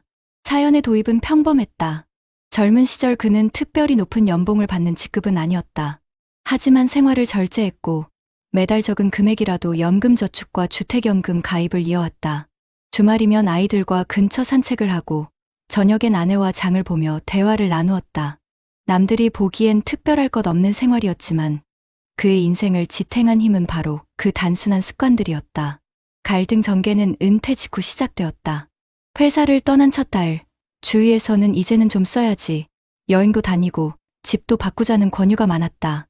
실제로 같은 부서 출신 한 친구는 퇴직금을 들여 카페를 열었지만 1년도 버티지 못했다. 윤 씨 부부 역시 흔들릴 뻔했다. 어느 날 아내가 말했다. 우리도 제주도에 작은 집 하나 장만할까? 다들 그렇게 하던데. 윤 씨는 노트를 펴들었다. 적혀 있는 건 매달 필요한 생활비, 의료비, 부모님 제사 비용, 그리고 비상자금이었다. 계산기를 두드린 뒤 그는 조심스럽게 말했다. 지금은 우리 생활을 지키는 게 먼저야. 욕심내지 말자. 그 결정은 쉽지 않았다. 주위의 시선과 비교가 있었고 자녀들도 처음엔 서운해했다. 아빠, 퇴직금으로 뭐 좀 해보는 게 어때요? 그러나 윤 씨는 흔들리지 않았다. 대신 그는 자녀들에게 이렇게 말했다. 내가 너희에게 물려줄 건 큰 돈이 아니라 내가 살아가는 방식을 보여주는 거다. 이 말은 한동안 식탁에서 긴 침묵을 불러왔지만 결국 가족 모두가 받아들였다. 그러나 현실은 녹록지 않았다. 물가 상승이 계속되면서 장바구니 물가는 매달 치솟았다. 아내는 마트에서 계산대를 통과하며 종종 탄식했다. 예전보다 반찬거리가 절반도 안 나오네. 윤 씨는 미리 정해둔 예산표를 꺼내며 말했다. 괜찮아. 대신 이번 주말엔 텃밭에서 채소를 따자. 실제로 그들의 아파트 단지 옆 작은 임대 텃밭은 생활비를 줄이는데 큰 도움이 됐다. 토마토와 상추를 직접 따면서 가족의 대화도 늘었다. 손주가 와서 할아버지, 이거 진짜 내가 키운 거야? 하고 묻는 순간 윤 씨는 자신이 선택한 삶에 확신을 가졌다. 또한 그는 건강을 소홀히 하지 않았다. 은퇴 직후 가장 먼저 등록한 건 헬스장이 아니라 동네 보건소였다. 매달 무료 검진을 받고 걷기 모임에 참여했다. 매일 아침 7시 같은 동네 이웃들과 함께 강둑을 걷는 것이 그의 일상이 되었다. 처음에는 다리가 뻐근했지만 꾸준히 걷다 보니 혈압 수치가 안정되었고 체중도 줄었다. 무엇보다 그는 활력을 되찾았다. 집에 돌아오면 아내가 준비한 따뜻한 아침밥이 기다리고 있었다. 여보, 오늘도 많이 걸었어? 아내의 말 한마디가 피로를 풀어주었다. 윤 씨의 생활에는 여전히 갈등의 순간이 있었다. 특히 자녀와 돈 문제는 늘 조심스러웠다. 아들이 결혼 자금을 부탁했을 때 그는 단호히 말했다. 우리가 도와줄 수는 있지만 너희 삶은 너희가 책임져야 한다. 대신 결혼 준비 과정에서 필요한 조언과 실질적인 계획을 함께 짜주었다. 딸이 아이 돌봄 문제로 도움을 요청했을 때도 그는 돈 대신 시간을 내주었다. 손주를 돌보며 놀이터를 함께 걷는 시간은 오히려 더 값졌다.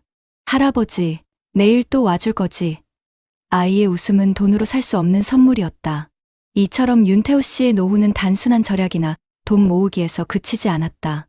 작은 습관과 선택들이 그의 일상을 단단하게 만들었다. 그러나 이야기는 여기서 끝나지 않는다. 은퇴 후 예기치 못한 위기와 사회적 시선이 또 다른 시험대로 다가왔고 그 속에서 그는 어떤 결정을 내렸는지가 앞으로의 삶을 갈랐다. 그 시험대는 은퇴 2년 차에 찾아왔다. 회사 후배가 찾아와 선배, 요즘 부동산이 답이에요. 은행 이자도 오르니까 대출 끼고 상가 하나 사두세요. 라며 권했다. 주변에서도 다들 그런 이야기를 했다. 윤 씨는 잠시 흔들렸지만 다시 노트를 펼쳤다. 매달 들어오는 연금과 생활비, 남은 자금의 흐름을 차분히 적어 내려가며 계산해 보았다. 결론은 명확했다. 내가 감당할 수 없는 일은 하지 말자. 그는 후배에게 미안하다고 말하고 제안을 거절했다. 아내는 안도의 한숨을 쉬며 말했다. 역시 당신은 달라. 그날 밤, 두 사람은 오래된 노트 한쪽에 이렇게 적었다. 우리가 지켜야 할 건 욕심이 아니라 평온함이다.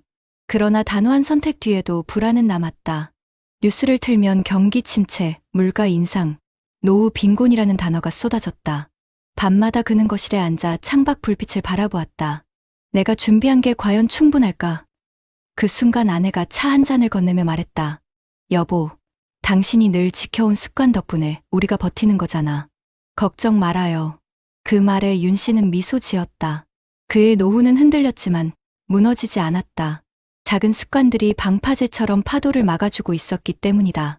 다음 날 아침, 그는 평소보다 일찍 일어나 동네 도서관으로 향했다. 신중년 재능 나눔이라는 프로그램 공고를 본 것이다. 그는 보험 판매 현장에서 배운 상담 기술을 정리해 후배 세대에게 전달하기로 했다. 강의실에서 조심스레 입을 열었을 때 몇몇 사람들이 고개를 끄덕였다. 이게 바로 내가 살아온 방식이구나. 그는 속으로 중얼거렸다.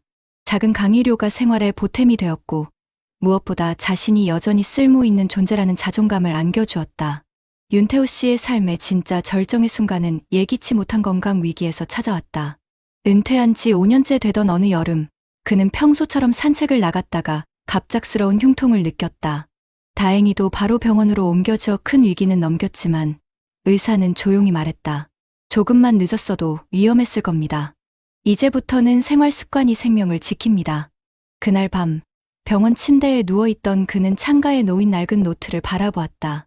지난 수십 년간 가계부, 메모, 계획표로 빼곡히 채운 노트. 그는 아내에게 힘겹게 속삭였다. 이제 이 노트가 단순한 숫자가 아니라 내 인생을 살린 거야. 아내는 눈시울을 붉히며 그의 손을 꼭 잡았다. 그 순간 그는 더욱 확신했다. 노후는 거대한 모험이 아니라 하루하루를 단단히 지켜내는 데 있다는 것을. 이 위기 이후 윤 씨의 생활은 조금 달라졌다. 그는 아침 걷기를 줄이고 대신 보건소에서 운영하는 건강 프로그램에 등록했다. 같은 또래의 사람들과 스트레칭을 하고 영양 교육을 들으며 식단을 바꾸었다. 이전엔 고기를 좋아했지만 이제는 채소와 생선을 중심으로 식사를 조율했다. 집에선 손주와 함께 요가 영상을 보며 웃음을 터뜨리기도 했다. 손주가 할아버지, 나무 자세 해봐요. 하고 따라하는 모습에 그는 다시금 삶의 활력을 느꼈다. 경제적 부분에서도 그는 확실한 전환을 보여주었다. 물가가 가파르게 오르는 2025년에도 윤 씨는 불안하지 않았다. 퇴직금 일부를 안정적인 채권형 펀드와 주택연금으로 나눠놓은 덕분이었다. 매달 일정한 금액이 통장으로 들어왔고 지출은 철저히 관리되었다. 아내와는 한 달에 한 번씩 가계부 점검 시간을 가졌다. 이번 달은 병원비가 조금 늘었네. 대신 외식은 줄이자. 좋아요. 대신 손주랑 소풍 가는 비용은 꼭 남겨두자. 이런 대화는 다툼을 줄이고 오히려 부부 사이를 단단히 묶어주었다. 윤 씨의 선택이 옳았음을 보여준 건 바로 주변 사람들의 변화였다. 같은 회사에서 은퇴했던 친구 정우 씨는 퇴직금을 부동산에 투자했다가 실패해 지금은 경비 일을 하고 있었다. 만나면 정우 씨는 늘 한숨을 쉬었다. 그때 내 말 들을 걸 욕심이 화를 불렀지. 윤 씨는 위로의 말을 아끼고 그저 조용히 손을 잡아주었다. 그 순간 그는 더욱 깨달았다. 자신이 지켜온 습관과 원칙이 단지 가족을 위한 것이 아니라 스스로의 존엄을 지키는 길이었음을. 그의 일상은 여전히 소박했다. 새벽에 일어나 도서관 자원봉사를 하고 오후엔 아내와 동네 시장을 거닐었다. 저녁엔 손주에게 옛날 이야기를 들려주며 하루를 마무리했다. 낡은 노트에는 이제 단순한 가계부가 아니라 매일의 감사 일기와 소소한 계획이 적혔다.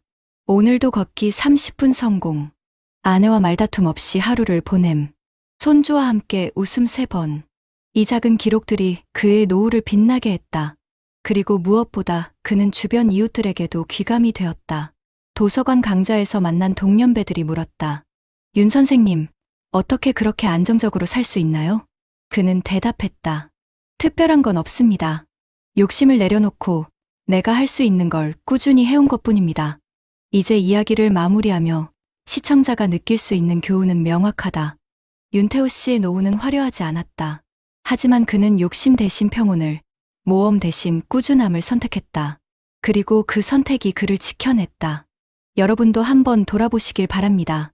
혹시 지금 당장의 욕심이 내일의 평온을 위협하고 있지는 않나요? 작은 습관 하나, 사소한 선택 하나가 미래의 인생을 완전히 바꿀 수 있습니다. 윤 씨가 그랬듯 오늘을 단단히 지키는 것이 행복한 노후로 가는 가장 확실한 길입니다. 여러분, 방금 들려드린 은퇴 이후에 극명하게 다른 두 사람의 사례가 단순히 개인의 운과 선택 차이일 뿐일까요? 그렇지 않습니다. 이미 수많은 연구와 통계에서 그 차이를 뒷받침해주는 근거들이 명확하게 드러나고 있습니다. 먼저 대한민국 통계청이 2024년에 발표한 고령자 통계를 보면 65세 이상 노인의 절반이 넘는 53%가 생활비 마련이 가장 큰 어려움이라고 답했습니다.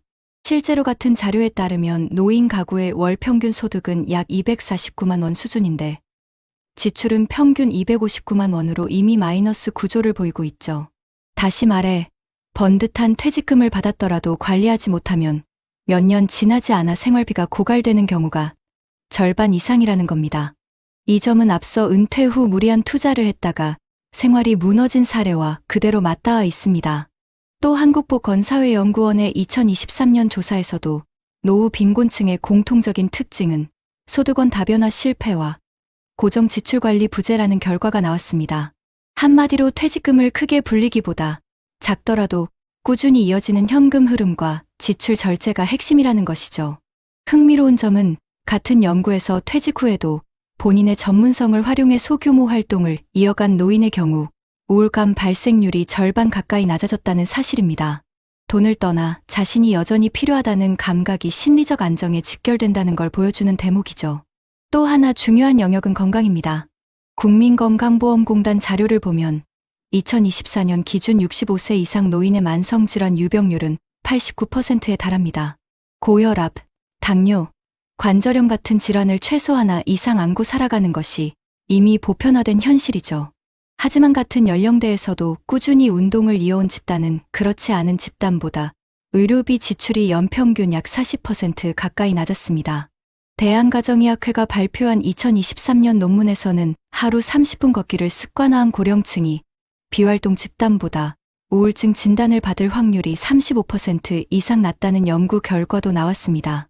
다시 말해, 단순히 질병을 피하는 차원이 아니라 작은 습관 하나가 삶 전체의 질을 갈라놓는다는 겁니다. 이는 앞서 은퇴 후 걷기를 선택한 사람과 나이 들면 다 그렇지라며 무심하게 넘긴 사람의 차이를 그대로 설명해주고 있습니다. 그렇다면 가족 관계는 어떨까요? 한국여성정책연구원의 2024년 노후 돌봄과 가족관계 보고서에 따르면 자녀에게 경제적으로 의존하는 노인의 경우 그렇지 않은 노인보다 생활 만족도가 평균 30% 이상 낮았습니다. 특히 돈 문제로 자녀와 갈등을 겪은 부모의 경우 이후 가족 간 교류 빈도가 절반 이하로 떨어지는 사례가 다수 확인되었습니다. 반면 경제적 도움은 선을 긋되 정서적 교류를 유지한 부모 집단은 노후 행복도가 가장 높게 나타났습니다. 실제로 손주 돌봄이나 대화와 같은 비금전적 지원을 이어간 가정은 부모 세대와 자녀 세대 모두에서 만족도가 높았죠. 여러분, 이건 정말 현실적인 메시지 아닐까요?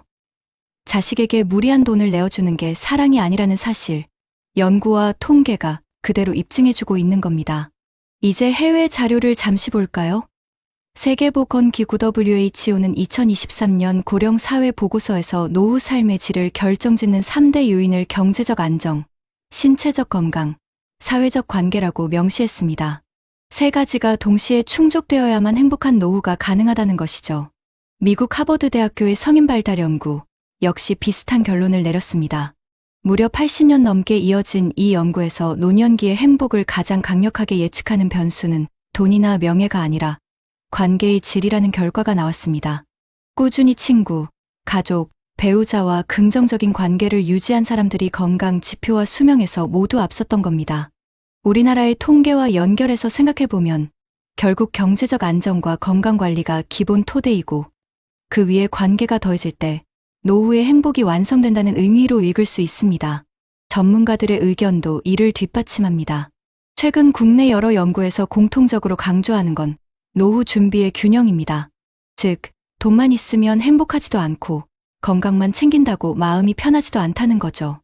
은퇴 후 삶을 지탱하는 건 세 가지 균형, 바로 돈과 건강, 그리고 관계라는 겁니다. 그래서 많은 연구자들은 이렇게 말합니다. 노후는 특정 시점에 몰아서 준비하는 게 아니라 작은 습관을 하루하루 쌓아가며 평생 준비해야 한다. 결국 우리가 사례에서 본 두 사람의 차이는 연구와 통계가 말해주는 바로 그 현실을 그대로 반영합니다. 한 사람은 작은 습관을 무시하고 단기간에 욕심을 조차 몰락했고, 다른 한 사람은 평범하지만 꾸준한 습관으로 자신을 지켜냈습니다. 여러분, 오늘 이 순간의 선택이 단순한 하루의 차이가 아니라 10년 뒤, 20년 뒤 삶을 갈라놓을 수 있다는 사실, 이제는 통계와 연구를 통해서도 명확히 확인할 수 있습니다. 여러분, 그렇다면 우리는 어떻게 준비해야 할까요? 앞서 들려드린 사례와 통계에서 분명하게 드러났듯 노후의 불행은 한순간의 선택에서 시작되지만 행복은 작은 습관과 체계적인 대비에서 비롯됩니다. 전문가들은 입을 모아 말합니다. 은퇴 후 삶을 지탱하는 세 기둥은 돈, 건강, 관계이며 이 셋은 반드시 균형 있게 관리해야 한다. 그런데 문제는 개인의 노력만으로는 한계가 있다는 점입니다. 그래서 우리 사회는 제도적 장치와 정책을 통해 그 길을 함께 열어가고 있습니다. 실제로 대한민국 정부는 2025년을 기점으로 노후소득 보장 종합대책을 발표했습니다. 국민연금의 지급 안정성을 강화하고 기초연금 수급 대상을 확대해 소득 하위 70% 노인에게 월 최대 40만 원까지 지급하도록 개편을 추진하고 있습니다. 또 각 지자체별로는 생활밀착형 정책들이 늘어나고 있습니다. 예를 들어 서울시는 어르신 맞춤형 일자리 사업을 통해 만 65세 이상 노인들에게 공공시설 관리, 지역 돌봄 지원, 문화관광 안내 등 다양한 일자리를 제공하고 있으며 광주광역시는 노인건강 증진 교실을 운영해 지역 보건소를 거점으로 걷기 모임, 치매 예방 체조, 영양교육을 정기적으로 진행하고 있습니다. 이런 프로그램에 참여한 노인들의 건강 지표가 뚜렷하게 개선되었다는 연구 결과도 있습니다. 또 대구시는 세대 통합 프로그램을 통해 어르신과 청년이 함께하는 멘토링 활동을 지원하고 있는데, 이는 노인의 사회적 관계망을 확장시키고 동시에 젊은 세대에게 지혜를 나누는 계기를 마련합니다. 결국 동건강관계 세 영역 모두를 공공의 힘으로 뒷받침하는 거죠. 해외에서도 비슷한 고민과 해법을 찾을 수 있습니다. 일본은 이미 초고령 사회에 진입하면서 지역 포괄 케어 시스템을 법으로 제도화했습니다. 의료, 요양, 예방, 생활 지원, 주거를 한 지역 안에서 통합적으로 제공해 노인이 살던 동네에서 끝까지 버틸 수 있도록 지원하는 겁니다. 우리나라의 커뮤니티 케어 정책이 바로 일본의 모델을 참고한 것이죠. 또 북유럽의 스웨덴은 국가 차원에서 노인 주거를 책임지는 공공임대형 실버주택 제도를 운영하고 있습니다. 일정 소득 이하 노인은 저렴한 임대료로 주거를 보장받고 의료간호 서비스가 함께 제공됩니다. 이처럼 주거 안정은 곧 노후 삶의 기본을 지켜주는 핵심 장치가 됩니다. 결국 우리에게 필요한 건 정부와 지자체의 제도를 적극적으로 활용하면서 개인 스스로도 작은 습관을 꾸준히 지켜가는 것입니다. 매달 지출을 기록하고 하루 30분이라도 걷고 가족과 짧은 대화라도 나누는 것, 그리고 지역사회가 제공하는 복지관 프로그램, 무료 검진, 일자리 사업에 참여하는 것. 이 두 가지가 합쳐질 때 비로소 흔들리지 않는 노후의 기반이 마련됩니다. 여러분, 지금의 선택이 10년 뒤, 20년 뒤에 당신을 완전히 다른 길로 이끌 수 있습니다. 정책과 제도가 우리 곁에 마련되어 있다면 이제는 우리가 그것을 붙잡아야 할 차례 아닐까요? 한 줌의 햇살은 누구에게나 공평히 내리지만 그 빛을 오래 붙잡는 이는 하루를 아끼는 사람입니다.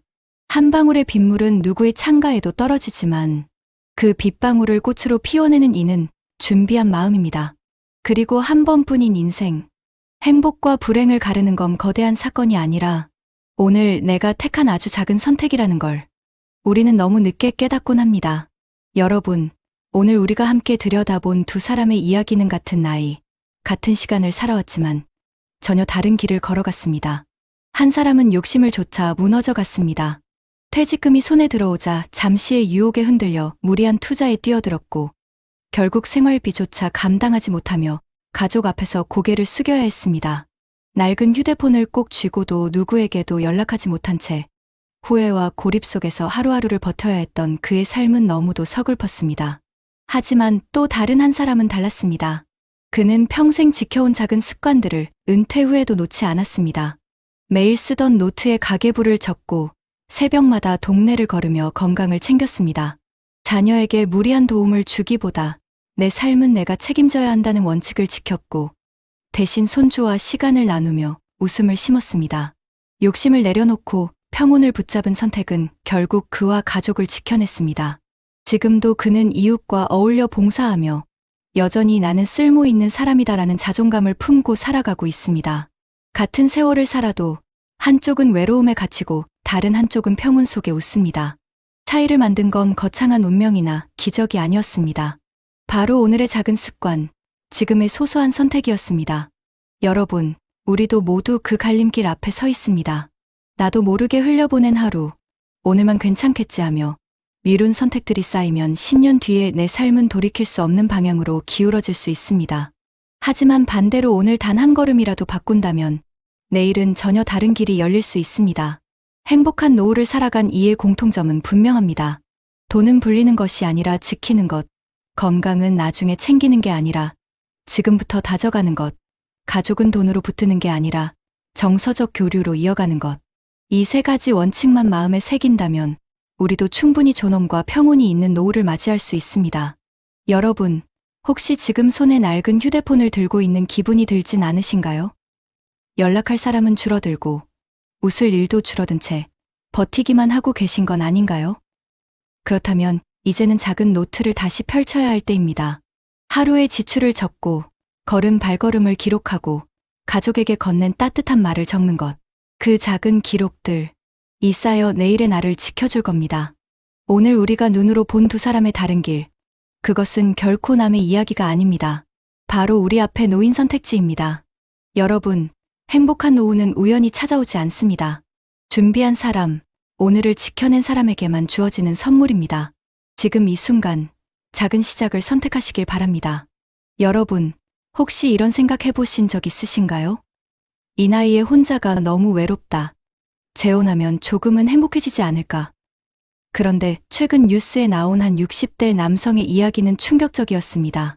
사랑만 믿고 재혼을 선택했지만 생활비 문제와 자녀 반대로 결국 더 큰 고통 속에 이혼을 맞이했다고 합니다. 나만은 다를 거라 생각하지만 현실은 그렇지 않습니다. 재혼은 외로움을 달래주기는커녕 오히려 경제 부담, 자녀와의 갈등, 생활 습관 차이, 사회적 고립까지 몰고 옵니다. 여러분도 혹시 나도 같은 상황에 빠지면 어쩌지 하는 두려움이 들지 않으신가요? 지금부터 알려드릴 노년에 재혼하면 불행해지는 5가지 이유. 끝까지 보셔야 후회 없는 선택을 하실 수 있습니다. 본격적인 영상 시작 전에 구독과 좋아요는 영상 제작에 정말로 큰 힘이 됩니다. 나는 올해 69, 이름은 윤도현이다. 울산에서 조선 관련 대기업에 다니다가 3년 전 명예퇴직을 했다. 퇴직금은 세후로 1억 6천만 원 남았다. 아내를 나남으로 먼저 보낸 지는 15년, 자식 둘은 부산과 세종으로 떠났다. 아침마다 라디오 켜고 국소틀 데우는 소리가 집을 깨운다. 별 탈 없이 사는 줄 알았다. 그러다 구청 사진 동아리에서 오미라라는 사람을 만났다. 67살 적당히 활기찬 사람, 걷고 사진 찍고 국악을 좋아한다 했다.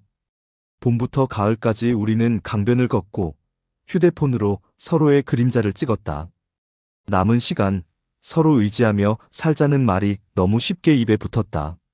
내 마음은 오래 굶던 이가 따끈한 국물 앞에 앉은 것처럼 풀어졌다. 문제는 계약서처럼 찾아왔다. 2025년 전기가스 요금이 또 올랐고 병원비 청구서는 두꺼워졌다. 혼자 살 땐 대충 넘기던 고지서가 둘이 되자 숫자가 칼날처럼 반짝였다. 동거를 먼저 해보자고 결정한 지 한 달, 첫 관리비가 23만 원을 찍었다. 나는 겨울이니 그럴 수 있지라며 웃어 넘기려 했다. 미라는 전등 스위치를 매번 끄며 낭비라고 말했다. 냉장고 앞에서 우리는 처음으로 말끝을 세웠다. 나는 당뇨라 반찬을 싱겁게 먹고 미라는 매운 걸로 속을 달랜다. 같은 상에서 다른 국을 먹는 날이 늘었다. 돈 이야기는 더 날카로웠다. 나는 퇴직금 일부로 예적금을 묶어두었고 미라는 남편 사망보험금에서 남은 비상금을 자식 결혼 때 쓰려고 따로 챙겨두었다 했다. 서로의 통장은 투명하게 열자는 내 말에 미라는 미간을 좁혔다. 나 또한 서랍 깊숙한 봉투까지 보이고 싶진 않았다. 그때 부산에 있는 딸이 전화를 했다. 아빠, 통장 공동은 절대 안 돼. 재혼 사기 뉴스 못 보셨어요? TV에서 노년 재혼 피해 보도가 돌았다. 며칠 뒤 미라의 아들도 세종에서 올라와 말했다. 엄마, 재산은 분리각서 필수야. 테이블 위엔 계산기와 인감도장이 나란히 놓였다. 사랑이 글자와 도장 사이에서 작아지는 느낌을 나는 분명히 보았다. 사람들은 우리를 이야깃거리로 삼았다. 시장에서 장을 보는데 뒤에 아주머니들이 속삭였다. 요즘에도 저 나이에 재혼을 해? 약국에서는 두 분이 부부 맞으시죠? 라며 처방전 이름을 3번 확인했다. 경로당에서는 둘이 오면 분위기가 어색해진다는 말이 내 귀에 박혔다. 나는 목요일마다 가던 장기 모임을 한 번 쉬었다. 미라는 노래교실을 그만두었다. 함께 살자던 약속이 함께 덜 나가자는 약속으로 변했다. 갈등은 집안에서도 자랐다. 나는 새벽 5시 라디오 뉴스를 듣지 않으면 하루가 뒤틀린다. 미라는 밤 11시 드라마 본방을 놓치면 기분이 상한다. 처음엔 서로 이어폰으로 타협했지만 나는 귀가 먹먹해졌고